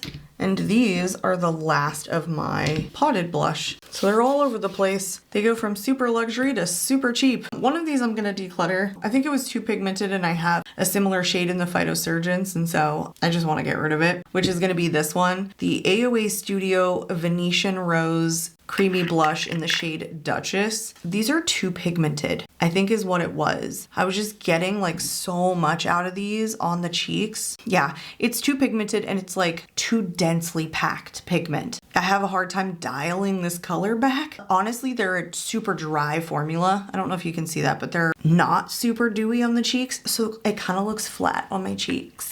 Flat, a little flat. So while I think this is a really good formula, I would have to get a much lighter shade in this in order for it not to look as stark, because that's kind of how it looks on my cheeks. I don't have a really soft hand is part of the problem too. So this one I'm gonna pass along because there's like a lot of life left in it. I haven't had it super long and I would rather give it to my niecey. She's a much deeper complexion than me. Now the rest of these I like. This is a discontinued one from Believe Beauty. This is the Color Me Cream Blush in Dollface. I've had this for so many years. Years. I won't get rid of it till it smells, stinks, separates, molds. Nope, just not happening. Need to wear this more often. Really beautiful freaking shade. It's one of the best like cool tone pinky mauves that I have. I don't find like a lot of them come out like this. Like look true in the pan to my cheeks. It's just more pink mauve. I think initially I thought it was like too bright, but it's actually like perfect now that I've had it for years and my preferences change. And I think it looks super flattering. The lettering is almost gone. I'm sorry this is like a discontinued brand because we all like loved it, but I guess it probably wasn't making enough money. Then this one from RMS Beauty. I'm on the fence about this one. The Lip to Cheeks, and this one is in Demure. This is a stiff formula, very stiff. It's for lips and cheeks. It's just not like the Bobbi Brown, which I kind of like. It's an emollient stiffness. This one's just like stiff and sticky. Why did I say it like that? Like, I honestly don't know. But also the color's like a little bright for me. I don't usually go for pinks this shade, but also I think I held on to it because it's kind of a different shade in my collection. I don't know, I don't love how sticky it feels. I think it's kind of what it is. But the pigment is really nice and very even. This one here from IT Cosmetics is the Glow with Confidence Sun Blush, which is marketed as like a serum blush that is supposed to be a blush slash bronzer. They say blush plus bronzer and 95% solid serum. This is in Sunlit 10. They're limited shade in this. It's an amazing formula. Amazing. It's moussey, but it's like super creamy, emollient wetness that still is like super even pigment. It's freaking stunning. Like, I've swatched a lot that probably look alike, but a lot of them feel very different. So they apply very differently. They just pick up differently. They set down differently. This one's just amazing emollients while it doesn't lift anything. So gorgeous. The thing is, these all come out like this kind of shade. There's maybe 3 or 4 shades in these because they're a blush slash bronzer, and I find that they're very similar. I almost got another shade in this, but then was like, you know, this is a shit ton of product. This is a lot. This is gonna go bad. There's no way I'm ever gonna get through this, ever. So why get another one when I felt like the shade was so similar? I would like to see more shades in this. And I would have liked to have seen this not be called a blush slash bronzer, and then they just had the ability then to make everything kind of that warm tone. So that would have been nice if we had just like blush shades, you know, and they could have done like pink shades and berry shades and all that good stuff. All right, these two are my luxury potted formulations. I have one from Chanel, which is called the Lip and Cheek Balm, and this one is in 02 Healthy Pink. It's all right. It's okay. I just dug my fingernail all the way in there. You know, with these cheek and lip balms, they're stickier, a stickier finish. They kind of have to be because they're supposed to adhere to your lips too. Not that they're bad, and I clearly have multiples in the lip to cheek formulas from the different brands. They're just a stickier finish. That's just the way they are. So maybe it's not my preferred preference. I think the pigment is good and these aren't too pigmented, so it applies pretty evenly, which is a plus for me. You know, application is nice. I had to get that out of my nail, sorry. But I don't know that I love the lip to cheeks, I guess. Like love, love, love. This one from Clé de Peau is in shade 2, just the cream blush in shade 2. This one is like a metallic finish. It's so interesting when luxury brands do a metallic finish because I feel like metallic finishes can kind of be seen as synonymous with not luxury. But yeah, it does have this like a bit of pearlescence to it. You can kind of see it. A little bit metallic, very fragrance, but this is like a soft finish. It's a soft natural finish, not fully matte, but it's not too emollient. This one I actually like quite enjoy. And as far as like luxury brands go, I wasn't bored with the formulation. All right, I'm just gonna grab a stack here of like compacty ones, but that are like square. These are all different. I mean, you see we have like some drugstore ones, and this is Ulta, and then 2 here from Sephora. Don't even know if they make the rose ink one. And I thought about decluttering it too, but I'm not going to because I do like it. This is the Cheek Fluff in Don't Be a Doll from Half Magic. Another putty formulation. Refi's cream blush in the shade Rose. They just had a shade extension in these. This is a little bit of a thicker, more dense formulation. You can see this is like a putty. This one from Rose Ink is the lip and cheek color in Camellia, another lip to cheek, but very different, very thick, moussey texture. These are dry blush balms. The Cheek Freaks in the shade Score, but best purple ever. This one's also sort of a purple. The cream blush in the natural matte finish from ColourPop in the shade Coyote. I kept it because it was kind of like that purple shade. What an array of here, just different formulations. This one from Half Magic is just like the ones from M Cosmetics, these ones right here. Like, save your money on the M Cosmetics and get the Half Magic, to be honest, because I feel like the M Cosmetics is just like a little bit of a drier formula, harder to pick up. This one from Rose Ink, it's a little bit of a thicker texture. It's pretty densely pigmented, so I really do like it. And I see why it's like a popular blush and why they would do a shade extension. The thing is, like, it can look thick on the cheeks. And when I say that, I mean like it's not adhering to the foundation or the powder. It's just looking really thick. That's a trickier formula. Not bad, just thick, trickier. This one from Rose Ink in Camellia is another moussey texture. Moussey. Oh, by the way, the Refi is not like a fully matte, neither is the Rose Ink. They have like a little bit of glossy finish to them, but both of them are thicker. This one, same thing. I find that it can look a little bit thick on the cheeks and kind of pull the foundation. This one in the shade Score is like truly a balm, but then when it dries down, it's like a powder finish. This one is the most sheer. I think it's sheer because it's like, it is a powdery finish. Like, keep rubbing it and it's gonna fully dry down to a powder finish, where it's actually kind of like balm-like. Can you see that when you like touch the actual product? This is a really cool and very interesting formula. I think this one was trying to go for that, but I hate this one. I don't hate it. It's just, I don't like it. I don't know. Something about this one is just not as good, I think, as the About Face Cheek Freaks, but I feel like they were going for a similar vibe with these. They're just thicker. I kept this because I liked this shade. It was kind of unique, but now that I'm kind of looking at it, it's not as unique. I'm going to have to chopping block this one as well. I had 5 shades of this and 8 shades launched and I decluttered 4. Obviously, this is all the one I have left. I ranked these terrible in my best of beauty because all these compacts were loose. 3 of the mirrors came broken when they arrived. What a terrible delivery. I have had multiple shades in this too. This is my 3rd one of this. The other 2 I got rid of because they were almost like the same shade and they were drying out. So I will say this formula dries out pretty quickly because I've had other blushes longer and this one dried out faster. Well, actually both of the other 2 dried out faster.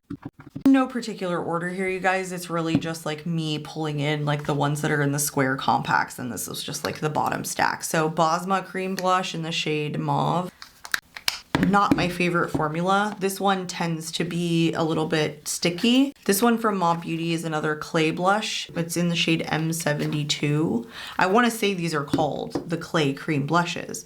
This one from Sigma's got to be my favorite from this stack, the cream blush in Corte Rosa. And then the cream to powder from Chanel is called Rose Radiant, which is not rosy at all. These are literally called cream to powder. I think the Bosma I don't like because it's a little bit sticky. If I'm remembering correctly, it's been a minute. I don't know. It's a little bit sticky. Oh, they can't see the swatch. Just a little bit. I don't know. Something about this pulls gray on my cheeks. I don't know. I don't love the tone. I don't like the way that this looks when it gets there, which is surprising. The Kbeauty is the clay blush. This is a cream to powder formula. I feel like you just kind of can't go wrong with it. You know, it kind of buffs in like perfectly. The Corte Rosa one is, or the one from Sigma rather, is the best because it's like, it reminds me a lot of that It Cosmetics Sun Blush, which is like, it's pretty densely pigmented, but it doesn't have to be flat looking or intense looking on the cheeks. And it's not a fully cream to powder formula either. It kind of has like a slight radiance to it. Just interesting. It's the most dimensional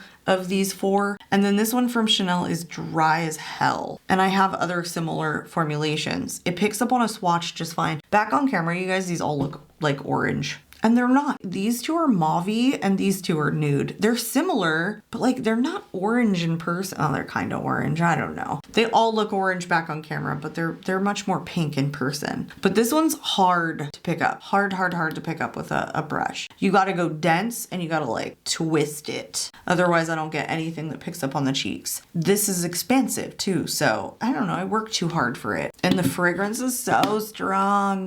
I hate it. It gives me a headache. It's floral or it's Chanel. I don't know. Maybe that is floral. Put this little sucker back in its packaging. I don't know why. This is it on the compact blushes, and these are the circle ones. They're all over the place. You've got some drugstore ones here. One I am going to declutter. Let's talk about it. So let's do Tarte. This is the juiciest blush I have, my entire collection. The Maracuja Juicy Blush in the shade Rose. The reason I haven't gotten more in this, even though I love this formula, not a huge shade range. This is juicy. How do I even describe this? What do you call this? Like, can you see that? It's like almost wet. It's crazy juicy. It's definitely sticky too. I'm not gonna say that it isn't. How do you get it even this juicy without just like leaking out of the pan? I don't know. It's such an interesting formulation. Now this one from Morphe is the Euphoric Rush 3-in-1 Silk Blush in Staying Neutral. It's just kind of terracotta. It's not a bad formulation. It's another one that's kind of like juicy and balmy, but I just don't find myself loving this shade on me. Can you see? It's like a little bit deep in Staying Neutral. It's pretty formula. It really is pretty affordable. The packaging feels super cheap. Like I'm gonna break it every time I touch it, but I do like the formula. I don't think I love the shade, but I think that's why I held on to it as the formula. This one from Juvia's Place is called the Blushed Cream Blush in Peach Please. It's pretty shade. It's not like metallic like the bronzers were. It's just that this never ever dries down. Can you like see how emollient these get when you touch them with the warmth of your finger? This never dries down. It stays sticky all damn day. I've driven home from my day at work and touched my cheek on accident and I was like, what is going on? It was still wet. It was still sticky, I should say. This was the one I was going to declutter. I think I will. It's just not something that I need. I really like how light peach this is, but I feel like I have other formulations that do dry down. You know, could I powder over this? Could I tap it out and make it dry down? Maybe. You know what? Let me swatch the Stila because this is a light shade too in Gerbera. These are called the Convertible Color Dual Lip and Cheeks. I don't know if I'd put this on my lips. It looks stark. It'd look not good. This is kind of a sticky, thick, moussey whip texture too, but like it dries down. It doesn't stay sticky. This is way more pigmented than the Juvia's Place, by the way. It just doesn't stay sticky. I don't know why. Stays sticky? Oh, this is so thick feeling, but it's so much prettier on the cheeks than the Juvia's Place. I think I'll chopping block this before I get rid of it completely. This from Simi Haze, I think it's so underrated. It's the Solar Tint Blush Duo in the shade Tropic. You have one cream to powder matte and then one that is the packaging literally just busted. Fabulous. You have one that is a radiant finish and then the other side that's cream to powder. Am I gonna even be able to hold on to this? I don't know. I shouldn't say cream to powder. It's not like powdery. It's just matte. So good. This side is so juicy and delish. They're both. Look at the Maracuja. Tarte. Juicy, juicy, okay, that's enough. Anyway, this one is just like super duper radiant too. How did this like break? This is like straight up like lucite. Like that's what this feels like. How did you even snap? Okay, piece just broke off. I think it's probably gonna not stay on ever again because of what just completely happened. Like, can you guys see how it snapped? Whoopsie daisy. That's gonna make this formula dry out, guaranteed. Oh well. We're gonna leave it. And then this final one from Rituel Defeat is the Inner Glow Cream Pigment in the shade Desire. This is such a beautiful shade. I hated this shade for a while and then I realized, oh my gosh, cool tone, cool toneness. This is a nice cool toned, almost purple, but like more mauve on my cheeks. This is also a very sticky formula, so this had been on the chopping block for a while and then realized like, oh my gosh, this is really good. This one dries down way better than say like the Juvia's Place that is still lifting. I don't know. I think I'm gonna declutter the Juvia's Place. Bye, Juvia's Place. Because if I like touch these other blush, this just like dries down better. They kind of look similar, but they don't perform the same. This is the last one that I have in this bin, and then we'll move on to the sticks and like the tubes, like squeezy tubes even, and to the doe foot applicators, so like liquid blushes or cream that are in that format. So this one is from Seraphine Botanicals. I got this like my very first BoxyCharm and I have not been able to declutter it even though I've thought about it before. It's the Lip and Cheek Cream Palette, and this doesn't come in a shade, and it was made exclusively for BoxyCharm at the time that it was BoxyCharm. Now, pigmented formula, lasts all day, 3 different shades. All 3 shades look good. They have like a somewhat radiant finish. They dry down really well, I guess is kind of what I'm getting at. They still perform really well. I had this palette out and was using it. I like all 3 of these shades. They look flattering, even though they look pretty intense. You can dial them back pretty well, and then they last all day. I don't know what else to say. Not completely flat, but they are decently pigmented and they're almost like a staining formula. So this is really good. Seraphine Botanicals is pretty expensive. I looked them up. They have other cream blush palettes and I think maybe individuals on their website. And they're just very expensive. I don't know. More so than what I would assume from a brand that I've never heard of before outside of like BoxyCharm and I've never seen again. You know, sometimes you just see like the same thing in Ipsy and BoxyCharm over and over. This is a brand that I just never did. I saw once and that was that. So really good formulation. I keep it. It's just not a thing that like people talk about. Not a brand that people talk a lot about. Like, look at how it stains me. Okay, this is actually all of them. This is the last bin here. This is gonna be all of my stick creams and it's gonna be my liquids too, in my doe foots, in my squeezy tubes, in this thing right here, which is, that's also a doe foot, sorry. But I've buried all the creams, so we're gonna start with the liquid first. I don't know why. I thought it was like gonna have enough sticks that I could do the sticks first, and then I realized like they would all sort of fit in the bin. So I stacked all of like the liquids and the doe foots on the top of it. So we'll do the creams at the end. We'll go through like the liquids first. I mean, you guys, this is a big bin. Like, I don't know if I can show you. No, I can't, but it is full to the max. It is overflowing. This top is not even level anymore. There's a crap ton here, so we've got a lot of work to do. So let's get into this bin. I actually want to start off with a blush that I forgot to put in my compacts because this is a blush that's brand new to me and I haven't finished testing it. It's the Hybrid Blush by Kylie Cosmetics in Summer Sorbet. It's ideally like a nice formula. It's like a cream to powder, but I was having a hard time like getting things to sit on top of it. I think the pigment was just fine. It was just like highlighters and like other powder didn't seem to sit well on top of this. It looked heavy and weird and it just didn't lay evenly on the skin. So otherwise I think it's probably going to be a pretty fine formula, but that's the last of the cream compacts. So wanted to make sure I included that as well. I have one of the Sachu Cheek Stain formulas. I have tested this. My packaging broke on it. It comes with like a puffy style.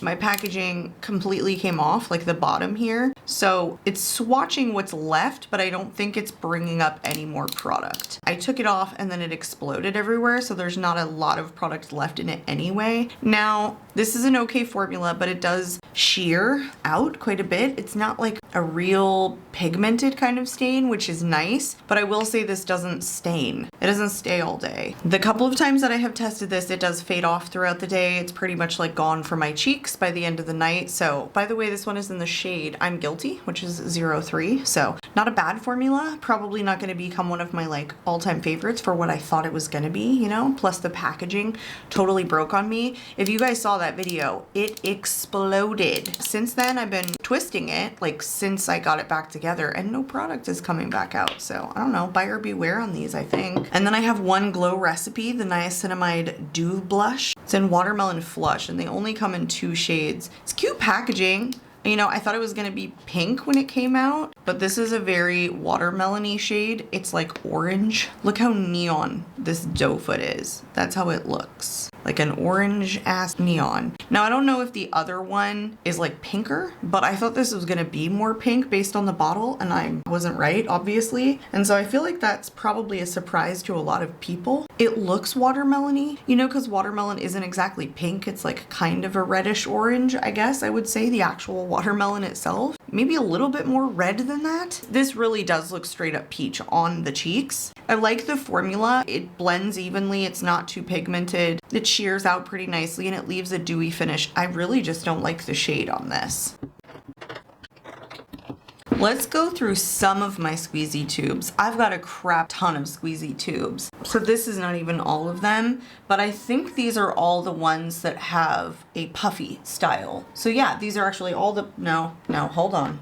Okay, now I think these are all of the puffy style that I have. And actually one of these I'm gonna declutter because I just can't get along with the shade. I know this is why I was looking. There's one more puffy one. I'm pretty sure this is it. I could be wrong. You never know. I don't mind these puffies. They don't bother me like one little bit. So I have this one from Tarte. I recently picked this up. This is actually like in the satin finish, and it's the blush tape in the shade Bright Pink. When they first launched these, they were in a metallic finish, which I thought that was an interesting choice, that you did something that was metallic looking, like highly metallic looking, before you did something that was a little bit glossy, like a satin. I want to say this is kind of like satin is perfect for this because it's not super juicy and it's not a fully matte finish either, so it doesn't look flat on the cheeks. It's really nice. It matches the color, which is bright pink. I do really enjoy it. So I actually like these ones from Tarte. I decluttered the one that was metallic because it emphasized way too much texture, more so than a lot of like metallic formulas, so I got rid of it. I will say though that even though I just picked this up, I'm not kidding, like 2 to 3 months ago, maybe not even that long, this is already starting to smell. And these puffies, they start to smell like alcohol. That's what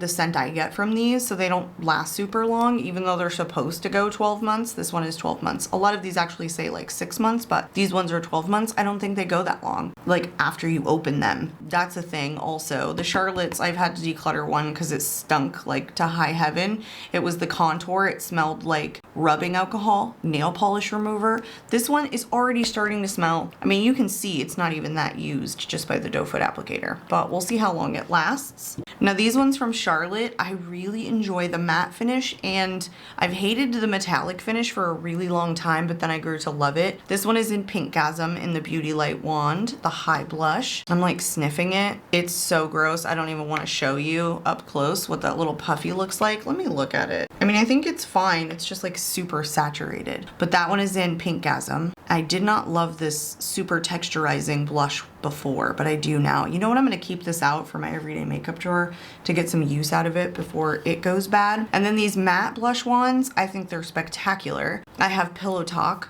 Yeah, these ones smell okay. I had to push some of this out, but like the puffy is already kind of dry on these, so I'm scared because I've had one of these explode on me. There it goes right there. These puffies don't bother me, but they're not the most functioning product ever. Now, there's a ton of shit left over. Let me just sacrifice an entire wet wipe to clean this up just because I squeezed it once. That's the downside to these. My son is like screaming. Otherwise, I think the formula is great. Then you have Pink Pop and Peach Pop. Let me see if I can't get these to swatch. Great. I haven't used these in a quick minute. That one is still functioning. Hooray, hurrah, hooroo. They're matte, but I don't think they're too intense, which is why I really enjoy them. They buff out nicely. They're not flat looking on the cheeks, which is my criticism. It's 100% the thing that I hate about like a stark matte blush, is that it's just too flat looking. I like dimension. Maybe that's why I like a shimmery formula. I'm just talking to you while I'm trying to get this out at this point. I can feel it coming out of the edge. Let me see if I can't swatch that. Look at this one. It's coming out of this part. Well, there you go. Now you know I'm gonna end up having to sacrifice this blush. There's no way to like fix that. This is gorgeous. These are all really pretty, but that one exploded. So I mean, that's the downside to these. Just ultimately the packaging itself fails. I mean, there's no sense in keeping this like this and trying to use it out of this slot. I really enjoy this formula and this shade, and at one point I was gonna get rid of the pink pop, but then I realized like it's just not too intense, and so it was really pretty on the cheeks. Spend your money wisely. If you want to buy a product like this, use it quickly is how I feel about it. So gonna declutter that one. It's just gonna go in the trash. This one from Flower Beauty, we'll see how it's holding up, because its counterpart that I got at the same time, also it turned, the formula turned on it, and so the color came out really weird and it had separated and it was gross. I had to throw it away. The ultralight liquid blushes, and this one is in the shade Cheeky. So see, this one's still going strong. That's great. This one mirrors the matte one a little bit more, but as you can see, like I think that it's more densely pigmented than the Charlotte Tilbury matte blush ones. But they're all great, I think. This one is from Essence, is also like a matte liquid blush in the shade Pinkalicious. This one I am going to declutter because I just honestly don't love this shade on me. It's just too vibrant, and I have decluttered the other ones that are like this because this one comes out of the center. I've had it like clog up and then explode on me. So I just don't need it. Just don't love this shade. The pigment on this one is even more intense and definitely harder to sheer out than the Charlotte. Like the Charlotte is my favorite. It's just a better formula overall. They also last longer than the other ones that I have seen. But this shade is just too damn bright and it's too pigmented. So I'm gonna declutter that one. And this one from Born Ruby is the Oh So Natural Blush Drops. I don't know why they call it that. And this one's in the shade Peach Charmeuse. This one screws off, but you can't twist it or anything. This one, I don't know, I'm still holding on to, but it's a red shade. It's my only red shade, and that's kind of why I got this. It's not peach. I mean, at least not what I think of peach. I don't know what charmeuse is, but it's red. So it's kind of nice if you're going for a red vibe. This is very similar to all those other ones. It's just a matte finish. It's nice though, you know, it's not too pigmented. You can sheer these out and blend this in. See? So when it does that, you know, that's kind of what I like. I feel like the Essence one just dries too quickly and it just stays stark. Do you see like kind of the difference? You can blend edges of these other ones, and then there's Essence. Why are you like the way you are? And then it got patchy. So just not a superior formula amongst all of these. All right, and the final one for the puffy style, this one is a metallic finish. This is the Cheek Kiss Liquid Blush and Glow in Cafe from Milani. I've heard people hate on these. I don't hate them. I don't hate them. I think they're great. Already starting to smell a little like alcohol. I don't think the metallic is like too intense, and it's such a less pigmented, like softer formula than the other ones. You can't turn this one on and off. It just, this one is what it is. Really pretty neutral shade. I think it's a lot less warm looking on my cheeks than it is on my hand. All right, I'm trying to find all my squeezy tubes, and I'm pretty sure this is all the squeezy tubes I have or have left, and etc, etc. Oh my god, all of these are so good. This one is the most pigmented. It's intense. It's crazy. I have to work backwards. It's from Bella Beauty Bar, but all of these are so freaking good. This one here from Urban Decay is the Hydramaniac, and they call it the Blush Glow Hydrator, and this one is in Wrecked. I need to use this one more. I mean, it still smells fine. I'm just worried. You know, these liquid formulas, sometimes I feel like they're gonna go bad sooner than cream. I don't know why I feel that way. Probably because that's the experience that I've had. This one is like the Tarte Maracuja Juicy Glow. It's one of the juiciest formulas ever. It doesn't exactly dry down, but it stays emollient, meaning it doesn't get sticky. This one is the Cloud Paint from Glossier in the shade Dusk. These are fabulous. I don't know if they even make these ones from Urban Decay anymore. To be honest, I think I looked recently and I couldn't find very many shades of this, so I'm fearful that they're getting rid of it. This one from Glossier I've had for a long time, and it's still going strong. I've had other shades in this formula before because it's so beautiful and like timeless. I'm sorry, it's so freaking good. Because it's another one that like shears out and stays juicy. You're probably gonna hear me say juicy like 9,000 times. The reason is that I think a liquid formula should stay emollient. That's how I personally feel about it. I mean, it doesn't have to, but I kind of prefer that formula. That's just how I am. This came out pretty early. I think they call these a cream also though, not a liquid, like if you look them up. So I think at the time they were a very unique formula because there weren't very many creams in a tube. Now they have like,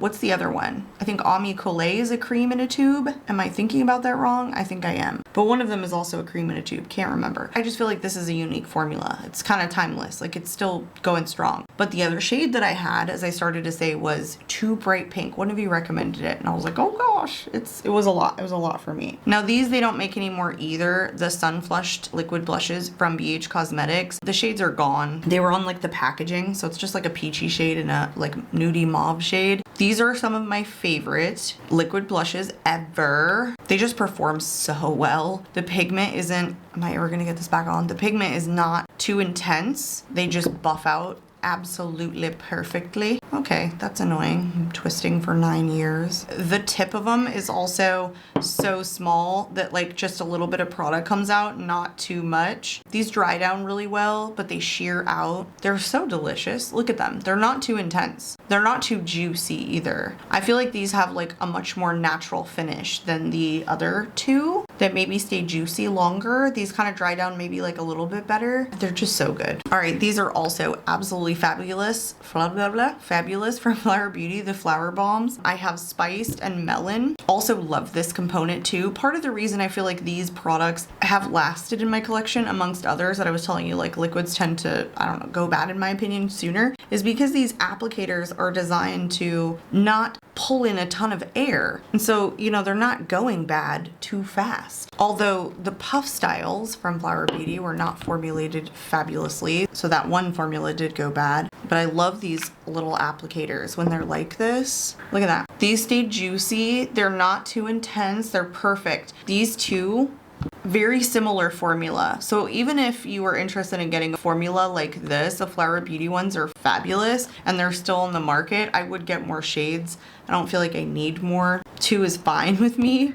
This one from ABH is in the shade Hibiscus. It's the Blurring Serum Blush. I really like this formula. I like the applicator. The thing is, this is such a bright ass pink shade. It's just not one that I reach for that often because it's like so neon colored. It's really vibrant on the cheeks. And even though they call it a serum blush, it's matte. It's pretty matte formula in my opinion. This one is the Cheek Dewy Blush from Bella Beauté Bar and it's in the shade Rose Ritual. This is intense. Another one with like a really cool applicator. You get more product that comes out on this though, because it has kind of like a bigger opening. So I'm trying to like be careful here. But also I just think those openings are kind of necessary. Pigmented. It's hard to dial this blush back. I'm telling you, like a little bit of product goes a really long way. And this is an even matter formula. I just pulled in some makeup remover like on my finger to kind of move this around. I feel like that's what you kind of got to do. You kind of got to apply it with a damp sponge to get it to kind of move around because it's pretty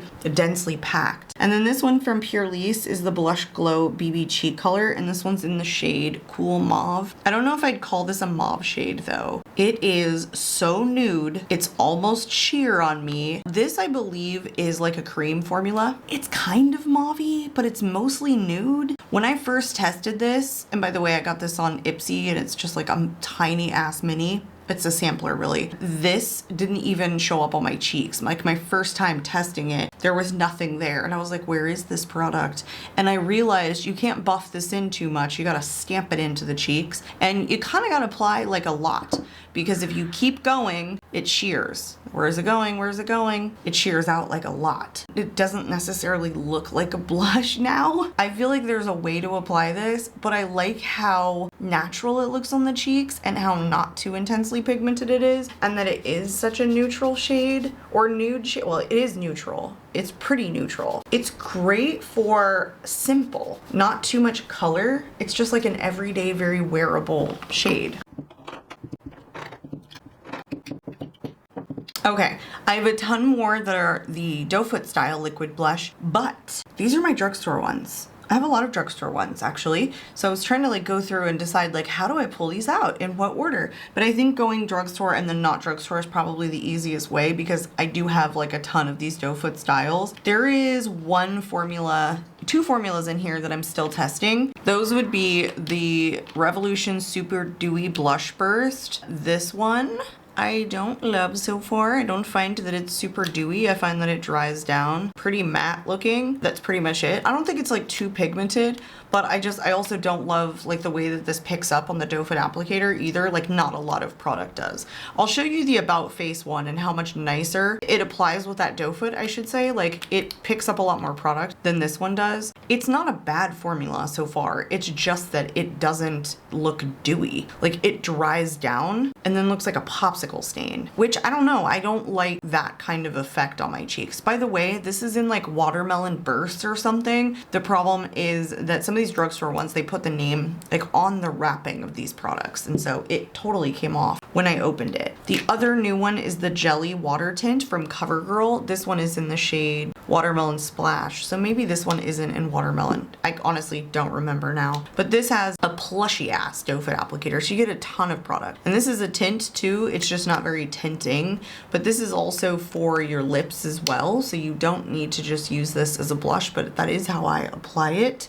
Lip and cheek is what it says. And this one is much prettier, I think, as a blush. It's also kind of like a popsicle stain, but I don't know. It's something about it is prettier. Maybe it diffuses out a little bit more than the Makeup Revolution, but I've only tried both of these once. That's it. That's all I got. The L'Oreal here, the Lumi Lake Liquid Blush, the only one that I've kept, and I had like 4 when they first launched. This one is in the shade Glowy True Rose, and these came out in multiple finishes. You had glowy, and then you also had dewy was the other one. And I liked the glowy ones better because they didn't dry down super harshly. They didn't dry down super flat. I thought the other ones that were in the glowy finish were like flat looking. They're just pretty intensely pigmented, but this one, you can see it like shears out a lot better. Kind of comes out warm than True Rose on me, but I also like the metallic finish a lot more. So of the like 4 that I got, I only held on to this one shade. Oh, I wanted to show you the About Face. These are the blush rushes, and this one's in Starting Line, or the fluid blushes, I guess. But so much more picks up on the doe foot than you would think. See that? Like so much more than that Makeup Revolution one. I'm just not a huge fan of these tiny little doe foots. The Huda ones were like that for me, and I ended up decluttering the Huda one. This just is like kind of juicy, and even though it's like decently pigmented, it's not too intense and doesn't look flat on the cheeks. It's just a better formula, I think, than the Huda and the other two. I think if you want like a blush like this, the About Face ones would be where I would tell you to go. This one here, this little mini, the Cheeky Dip from W7. I don't know what shade this one is in either. I'm pretty sure it was like in the advent calendar and it just came in like this one shade. I like this one a lot. It's a natural matte finish. I like the color though. Just something about the way that this applies looks super youthful on the cheeks. W7 does really good products. A lot of people don't know that, but I just saw a video with Manny MUA where he found them at Five Below, where they're at my local CVS, and they're a dupe brand. So I think this is duping something. This is just like the sample or the mini size, where the full size actually looks like it's duping something. I've seen the full size bottle. Like I know it reminds me of something that I've seen before. There's the CoverGirl stain. It's really the only one that stains of all of the blush that I have. So I think we'll probably just have to stay on the arm, which looks kind of, I might have like rubbed my inner arm raw. Oopsie. All right, these two from e.l.f. are totally pigmented. The Camo Liquid Blush. I have, oh my gosh, the writing on the e.l.f. product. Can you read that? I can't. Dusty Rose. Oh my gosh. And then Bold Face Lilac. Why is the writing different on both of these? I got this one later because I had a really hot pink shade initially and I did not care for it at all. You know what's funny? I feel like these look super matte, but can you see like the pearls in them? it's really hard to see. But there is a little bit of pearl in these. I don't think they're like super one-dimensional pigment. Maybe less so in this Dusty Rose shade. They're not metallic by any means. They're really pigmented though. I like these two shades, but they can kind of look a little bit flat on the cheeks if you use too much. This is kind of one of those products where I'm like, I like it, but if it got any more intense, I probably wouldn't, because as far as like a liquid blush goes, I prefer something more juicy and metallic and something that isn't matte. That's why I still have these ones from Juvia's. The ones from Juvia's that were like in the matte finish, I ended up decluttering because they're just too intense for me. Can't stand a too intense liquid blush. This one from ColourPop is the Weightless Liquid Blush in Super Shy. This is cool because it's a dewy finish and it's really not too pigmented. This shears out a lot. This one in my Best of Beauty for $25 because it's a nice juicy formula. It's just different, you know. A lot of these tend to be like way more pigmented, and this one is just very different. Just shears out really nicely. These ones from Juvia's Place are the blushed liquid blushers. I don't know. They're the blushed liquid blush, but they're the ones with like the sheen to them, the metallic almost. They're called Glow. This one's Rosy Posy Glow, but they're basically metallic.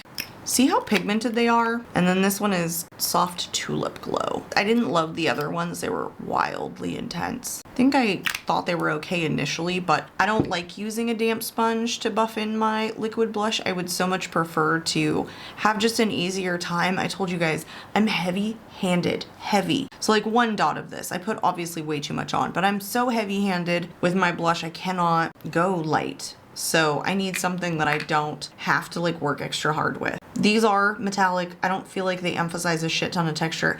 They're not even that bad. This one's more metallic than the Soft Tulip Glow, or Rosy Posy Glow rather. I like them. I prefer this formula way more than the ones that are matte. Those from Juvia's last all day long. Actually, the ones from e.l.f. too, they're super duper long lasting. And then finally I have 3 shades of the Love Steady liquid blush from Moira Beauty. These are pretty pigmented too, but I don't find that they're a matte finish. This is my everything. They're kind of like a juicier formula. Honey Pie, you know, when Moira comes out with products, new releases, I will typically buy multiple shades when they come out, or like the whole line, because they're cheap. These are like $8 a piece, $8.50 a piece. Nothing usually goes over $8.50. See the juiciness, and they're not too intense. Just my preferred blush formula in terms of like a liquid.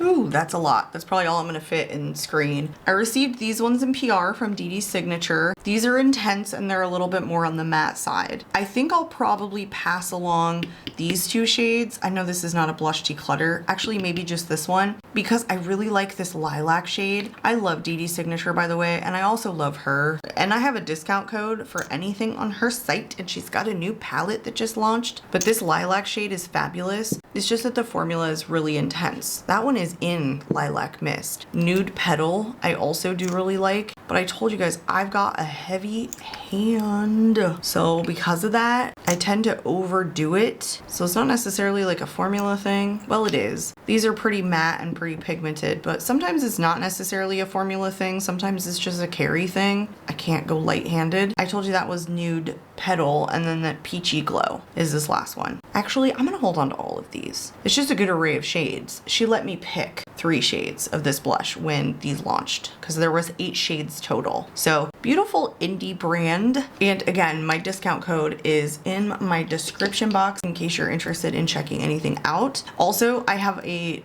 code with Gloss Gods. This is one of their liquid blush. This one is also kind of like a matte finish, and I have to be careful with it as well. This one is in, I just read it, now I can't remember, Babe. Have to be careful with this one too, because I can go pretty heavy-handed with it. It's not as intense as the ones from DD Signature, and it has more of a glossy finish. So it's just a little bit different. It is pretty intense though, like 1 dot on your cheeks. It's still pretty intense. As far as I know, these ones from DD Signature is her first attempt at a liquid blush launch, and they also came out with blush palettes too that were powder formula. So I was all about it. I like supporting DD and I like supporting indie brands that I like. I think this is an indie brand from Made by Mitchell, these liquid blushers, really. I have Peach Sugar and a Shy Boy.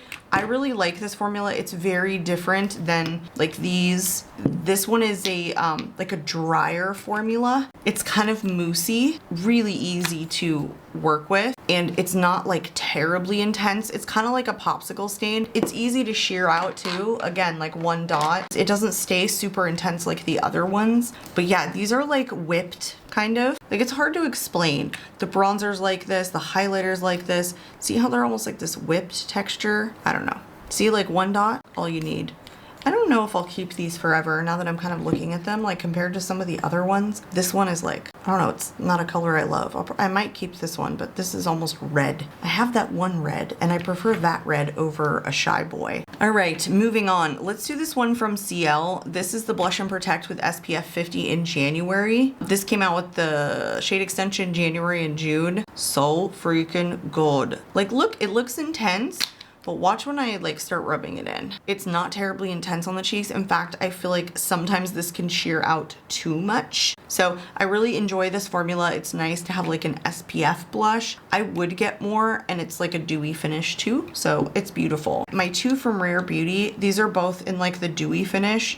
I've hated on these blush before in the matte finish because they're too stark for me, but the dewy ones are really nice. This is in Encourage, which is like a super deep cool tone mauve shade. Ooh, so good. So good. And then this one here in Hope. I've had other shades before that I don't think I loved as much. The dewy finish is where it's at for me. Don't really care for the matte because it's just too stark and hard to blend out with my heavy hand. All right, this one here from NARS is the Afterglow Liquid Blush in the shade Orgasm. This is really sheerable. It's almost like too light for some people probably, but I really enjoy it, and it's super juicy on the cheeks, and it's Orgasm, so it has that gold reflection or pearls in it, which I love that like peachy pink shade with the gold reflect. Let's talk about this one because that's very similar. The Luminous Silk Cheek Tint in the Shine finish from Armani is in the shade 50. 50S really. The S was like the Shine. Not exactly the same shade because it's not as pink. It's like a peachy shade, but it has that gold. Can you see the gold reflect? It's my favorite. It's my favorite. Metallic blushes that have gold in them, I can't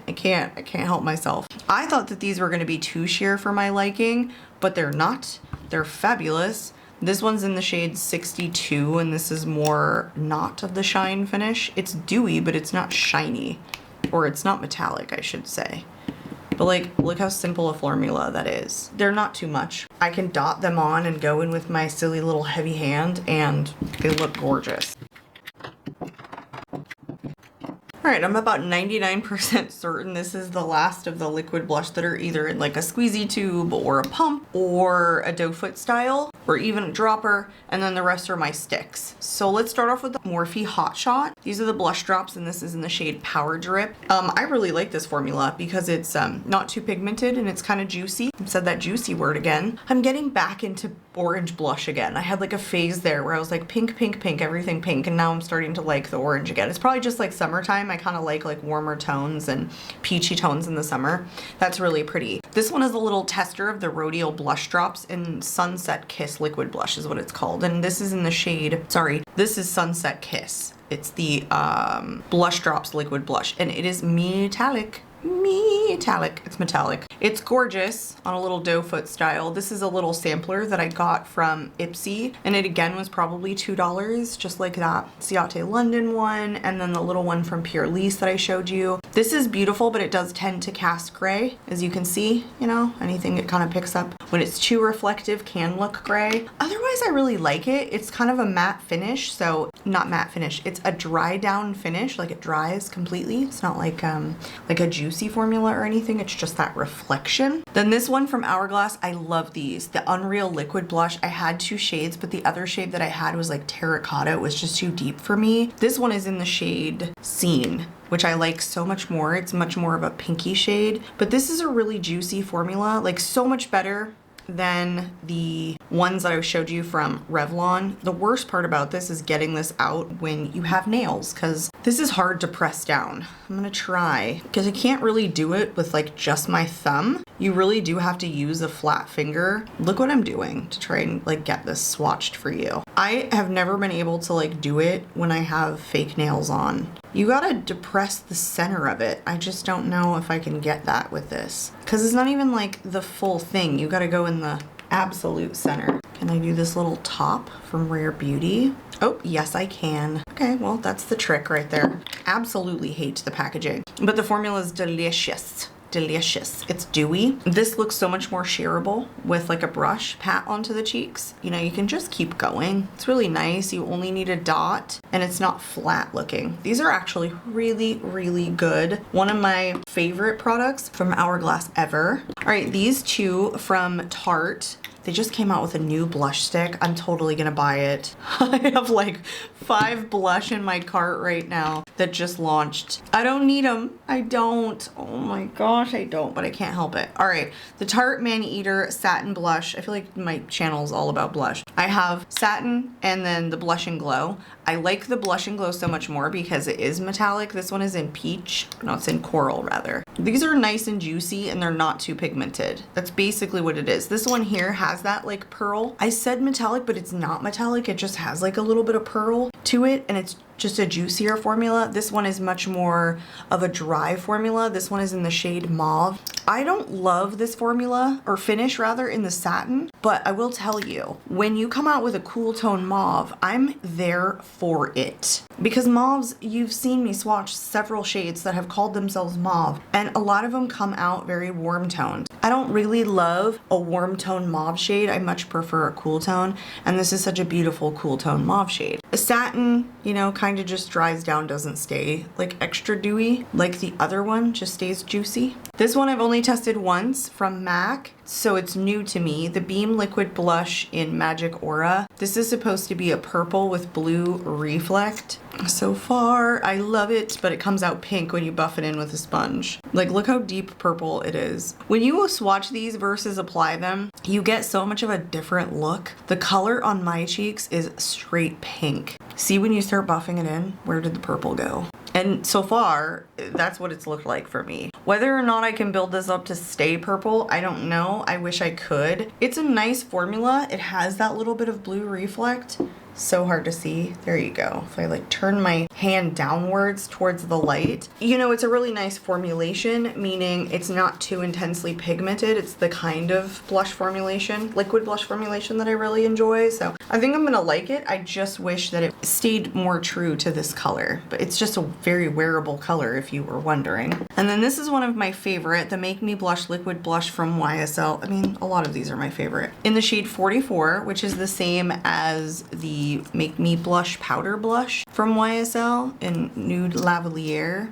This one is more of a matte and more pigmented than the Armani, but similar, not too intensely pigmented. It just dries down. I wouldn't say matte, it's like more of a natural finish, whereas the Armani one that isn't in the shine finish is much more dewy than this one, but it's still beautiful. This So Chic Trio Blush from Kiko Milano is in the shade 03. This is a new release from them. It's an interesting formula because it's like juicy, but then it also dries down to more of a powdery finish when it's fully done. It takes a minute to dry down, but it does set completely, which I really do like, but you can see that it's like shearable and it's emollient enough while you're working with it. It reminds me of this one from YSL. Do you see how this is like pretty much dried down? Just like give it a second and then it dries and then it stays all day. But it does look juicy when you apply it. Same with the Kiko. So shearable, workable, and then it will dry down to that powder finish. So both of these actually are quite nice. This one was designed for eyes, lips, cheeks. That's why they call it the Trio Blush. And then these from Caliray are stains. I don't know where I'm gonna put it just yet, maybe right here. These are the SoCal Super Bloom Lip and Cheek Hydrating Soft Stains. So both lip and cheek. I honestly haven't even tried these on my lips. I have Heat Wave, but they're so juicy and they're the most staining that I have, besides maybe the one from Milk Makeup. And then Wildflower. I hope I've been like in center frame. These are so juicy.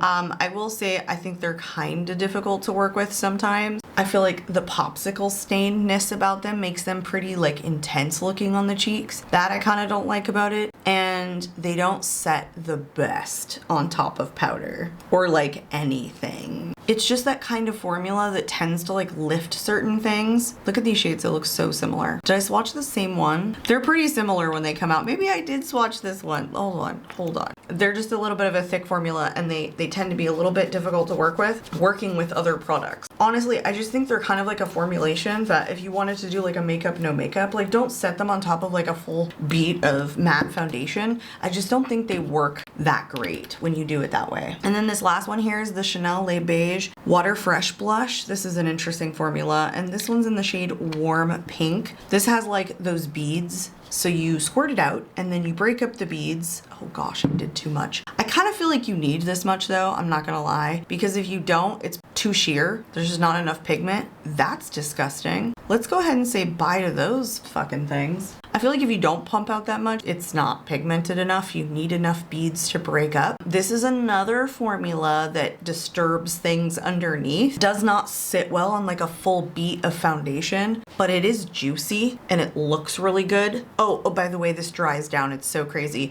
As watery as this is, if I left it here, this would completely dry down. And then it becomes less sheer when it dries down. It is a cool formula. It is very unique in my collection. It doesn't perform like anything else that I've had. I mean, obviously with the little beads that you break up, but in that it's like basically water, but then dries down and then the pigment gets darker and this blush stays all day. You'd think for like being a water fresh blush that it wouldn't stay all day, but it totally does. Let me let that sit while I grab some more blush and then I can kind of show you.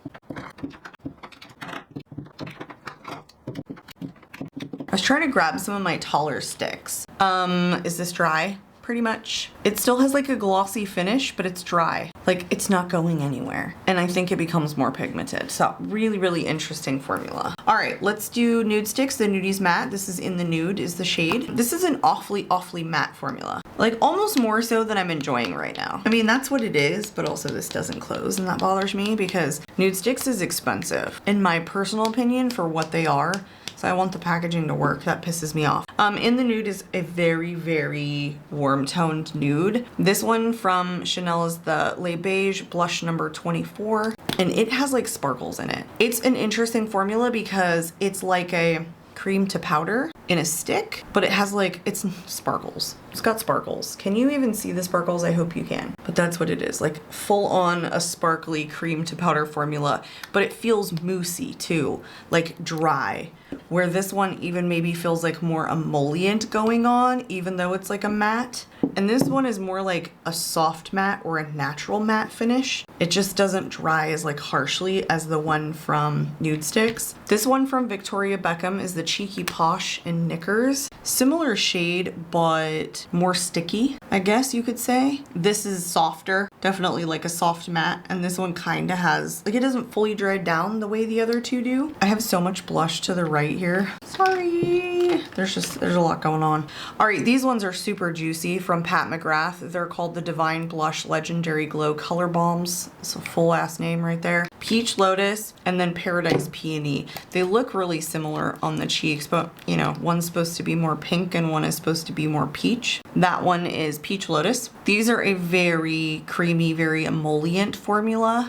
They're supposed to look juicy on the cheeks. I really enjoy these. This is Paradise Peony. They look maybe different, slightly, only very slightly, but once on the cheeks, they look pretty much identical. I don't know why, it's just my undertone, I guess. They kind of both look warm. This is one from ABH. It's the blush stick in Latte. I don't use this enough. I should use this more often. Really good formula. It's like that perfect in between like emollients and kind of like a natural matte finish. It dries down and stays all day. And it's a really nice shade in Latte. I want to say it's like it's pretty neutral. Then this one from House Labs is the Color Fuse Glassy Blush Balm in Glassy Palmello. One of my favorite pink shades in my whole collection. It's just like a really innocent pink tone is what I think. How do I describe that? Very cool tone, daisy pink. It just looks youthful. And this is a really glossy formula. Can you see that? There you go. Like compared to the other ones, it's just really juicy. So it's very unique.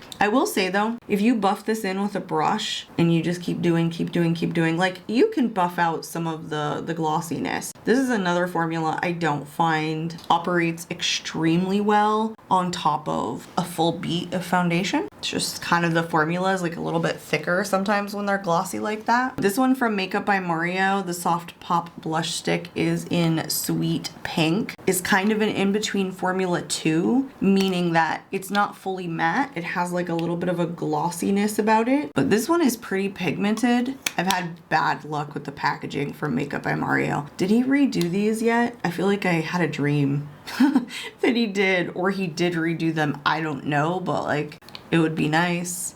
Honestly, as far as like the brush goes, I don't hate it compared to like what you do get with Nude Sticks and ABH and some of the other ones that have brushes. This is probably a more functional brush. So slightly juicy. It's a really nice balance. Makeup by Mario does really good cheek formulas. Besides that bronzer, that weird liquid ass bronzer. And a lot of people really enjoyed it. Not me personally, because it was way too sheer and it lifted everything underneath. But you know, some people don't wear as much foundation as I do. All right, these are from Summer Fridays, and I see they're launching some new ones. That's one of the ones that's in my cart, is the compact. And I think they're gonna be great. The Blush Balm Stick and Dusty Rose. Why did Summer Fridays discontinue this? No one talked about these either, and this is absolutely fabulous. This is a soft natural finish. See, not fully matte, has a little bit of glossiness. What's wrong with this formula? So good. Why did they discontinue it? This is the Dibs Duo Stick. I honestly, that's like all I'm gonna be able to tell you because I can't remember what it's called. It's in this shade Starlit, but this one is blush and bronzer. I like both, but I keep it in my blush drawer. This one is the metallic one. They do have ones that aren't metallic that are duos, but this is a newer release that had that shimmer to it. Now I'll say this is the only one I was getting away with. This is more like a contour shade, by the way. All the other ones that were bronzer or contour shades were not going to work for me.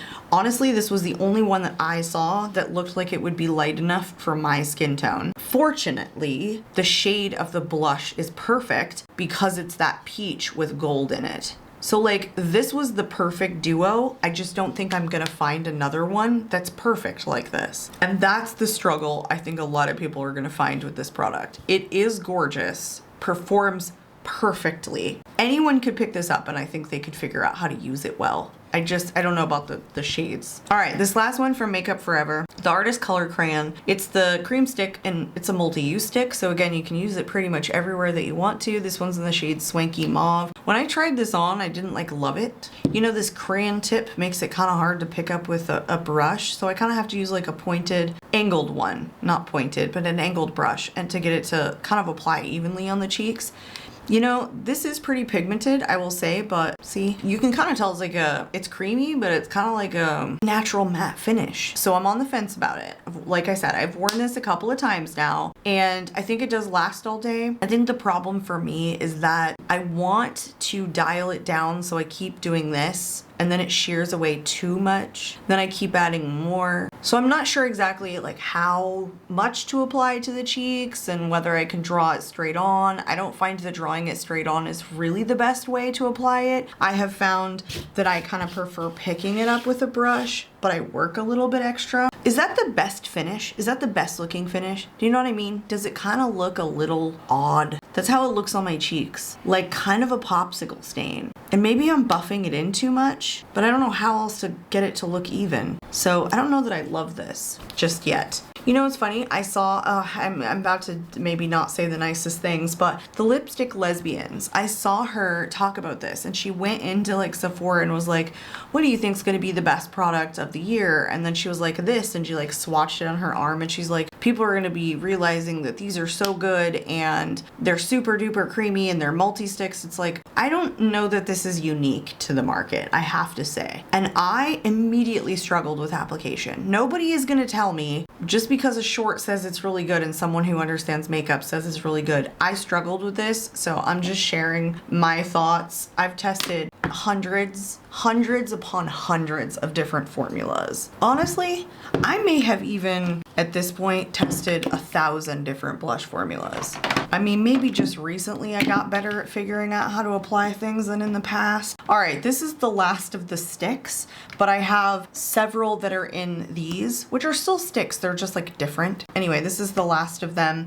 I think I'm gonna kind of like shove these ones up here and then talk about this section first. So this is the Cooling Water Jelly Tint from Milk Makeup in the shade Splash. They had a shade extension just recently that piqued my interest, so I'm gonna grab the peach shade from this because I really enjoy this formula. If you can see, I kind of beat up the top of it. It's because I actually do pick this up with a brush and it buffs in perfectly. It is the most unique formula in these like water jelly tints that I've ever tried, because I've tried a couple. It gives you time to buff it in before it fully dries down, and I just find that it works really well. And it's a really pretty shade too. I think it's like this hot pink that leans on the purple side. It's just a unique shade in my collection and really nice, I think, for fair skin if you're going for a shade like this. So I want to get the peach shade. This is a shade extension too, the Heat Stroke Blushes from Kbeauty. This one's in the shade Basque. I talk about this formula, or have talked about it several times. It's like one of the juiciest like sticks that I have, and Kbeauty does some really beautiful stuff, but these are fabulous. These are, again, juicy, so they don't like necessarily dry down completely, and they're not too intensely pigmented. They look really good on the cheeks. This one from La Bouche Rouge is just the Le Blush Nude, and I think they call it that because of the shade. So it comes in the compostable packaging, and this is obviously like a throwaway. So this is a really dry cream formula, more of like that natural matte and not too pigmented. Nobody talks about La Bouche Rouge and all of their 5 things that they have in their line, but I think this is a beautiful formula. Very nice, very sleek luxury product, just very cool. And then this one from Persona, it's newer to me actually, the Blush Multi-Stick in Caramel. See, here's another multi-stick. Like, if you're talking about a multi-stick that's creamy, what are we talking about? That this is not new in the market, I think. Not by a long shot in terms of like what it delivers. Way more creamy. Kind of same pigmentation. Much easier to blend in. You know, hello. All right, so from Iconic London, this is in the shade Daiquiri. They just had a shade extension in these too. This is a kind of natural matte finish as well, but this is another one of those like super youthful shades on my cheek. I really enjoy the way that this looks. It's like a peachy pink, but it truly comes out a peachy pink and doesn't look like too warm or too cool toned. It's like very neutral on my skin tone personally. Just kind of like a soft matte finish. They're the Blurring Blush Sticks, I think. Blurring Blush Sticks, that's exactly what it's called. So these are really pretty. Again, just not too intense. They're such an easy formula to work with. But these are intense. The So Soft Blush Sticks from M Cosmetics. This one is in Venetian Rose. This is also like a super intense shade too in the blush stick formula. This is a very natural matte finish too. These last all day. This is like, I don't want to say it's staining, but like it locks down and doesn't move. They're really good, it's just really pigmented. And then the Baby Cheeks blush stick in the shade Petal from Westman Atelier. This is a really creamy formula. It's very creamy. I mean, this just glides on.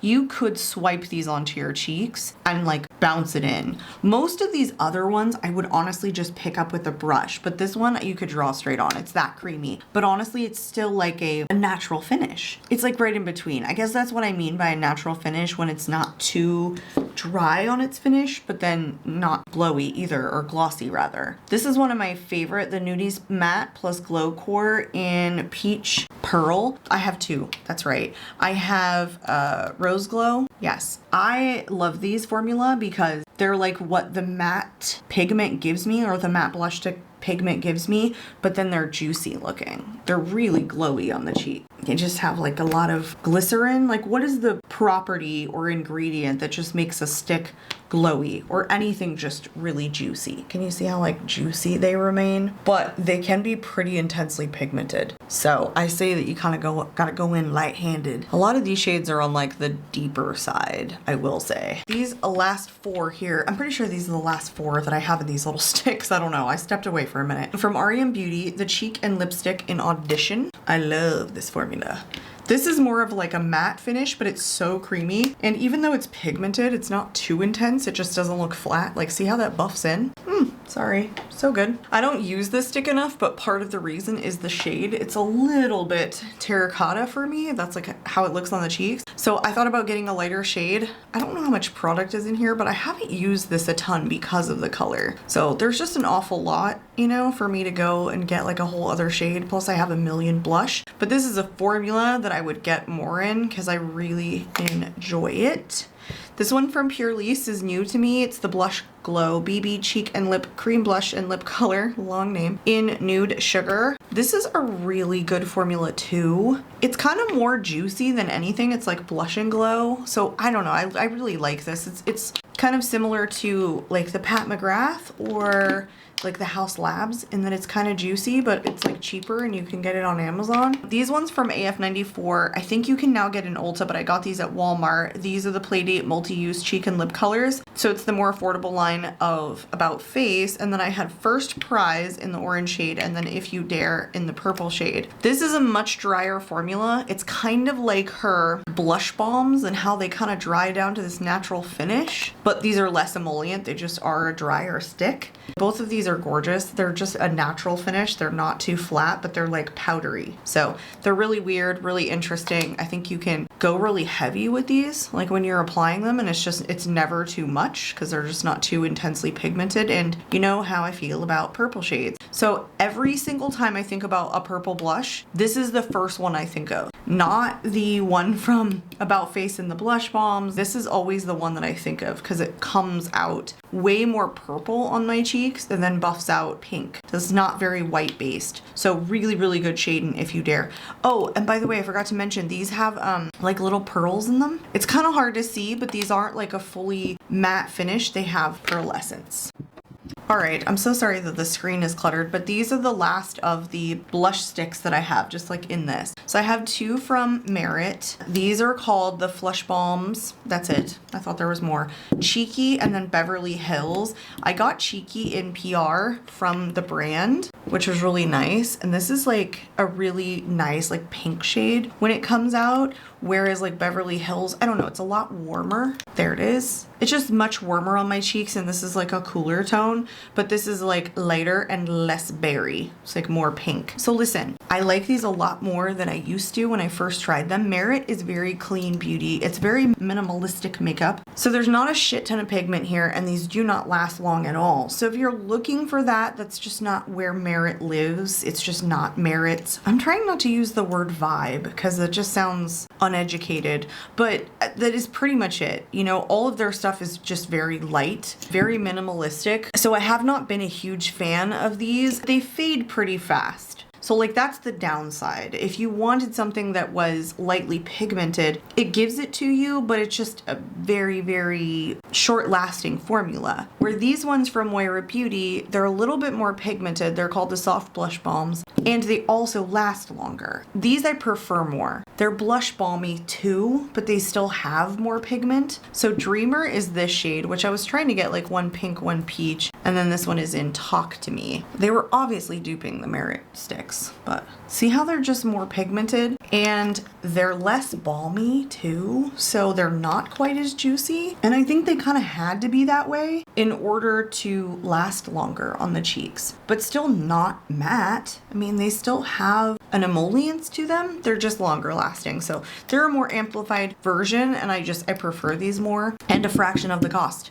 These are like $8.50. Okay, that was everything, you guys. I know this wasn't a declutter video, but like, let me show you what I ended up getting rid of anyway, just for shits and giggles. I ended up getting rid of 10. I mean, I actually feel good about it because I've been wanting to get rid of 10. Actually, no, I wanted to get rid of 8, but these two needed to go. I probably wanted to get rid of 9 because I did not like this shade at all. But this one right here, just, you know, it malfunctioned. It's a little bit sad, but it is what it is. But I think these are expensive. What are these, 42 bucks? These are like ridiculous for something like this to break. Maybe they're not that much, but I feel like they are pretty expensive. One thing that I want to do is count up how many blush that we just went through. So let me do that. Let me kind of lay these out on the table once I get them all all back in, and we'll do one final wrap up. Oh my gosh, you guys, can you see how many? 239 blush in here. This is more than 19 people need. Ignore this like thing in the corner here that's, you can see the monitor. Wow. So if I declutter 10, it came to 249 different blush that we swatched. I'm so sad that I didn't have like one more. I was like looking around the room, like, did I miscount? Because it would have been nice if it was like an even 250. I'm probably gonna say that this was 250 just to make it even, because it's gonna drive me crazy that it was 249. But yeah, look at how many blush are here. This is more blush than 27 people need. I don't know where I came up with that number. It seemed good. But I hope that you guys enjoyed. I'm a huge blush fanatic. I love doing these updated videos because I like swatching all my blush. It honestly just like brings me joy. I feel like doing these videos sometimes is just more for me than it is for you guys. I'm obviously not going to list this all in the description box because it would take me like 6 days, and it already took me 2 days to film this video. So anyway, again, hope you enjoy. Love it, love it, love it. If you're not currently subscribed, I hope that you do, so you stick around, you guys. I am out of here, and I hope to catch you all in my next video. Bye, guys.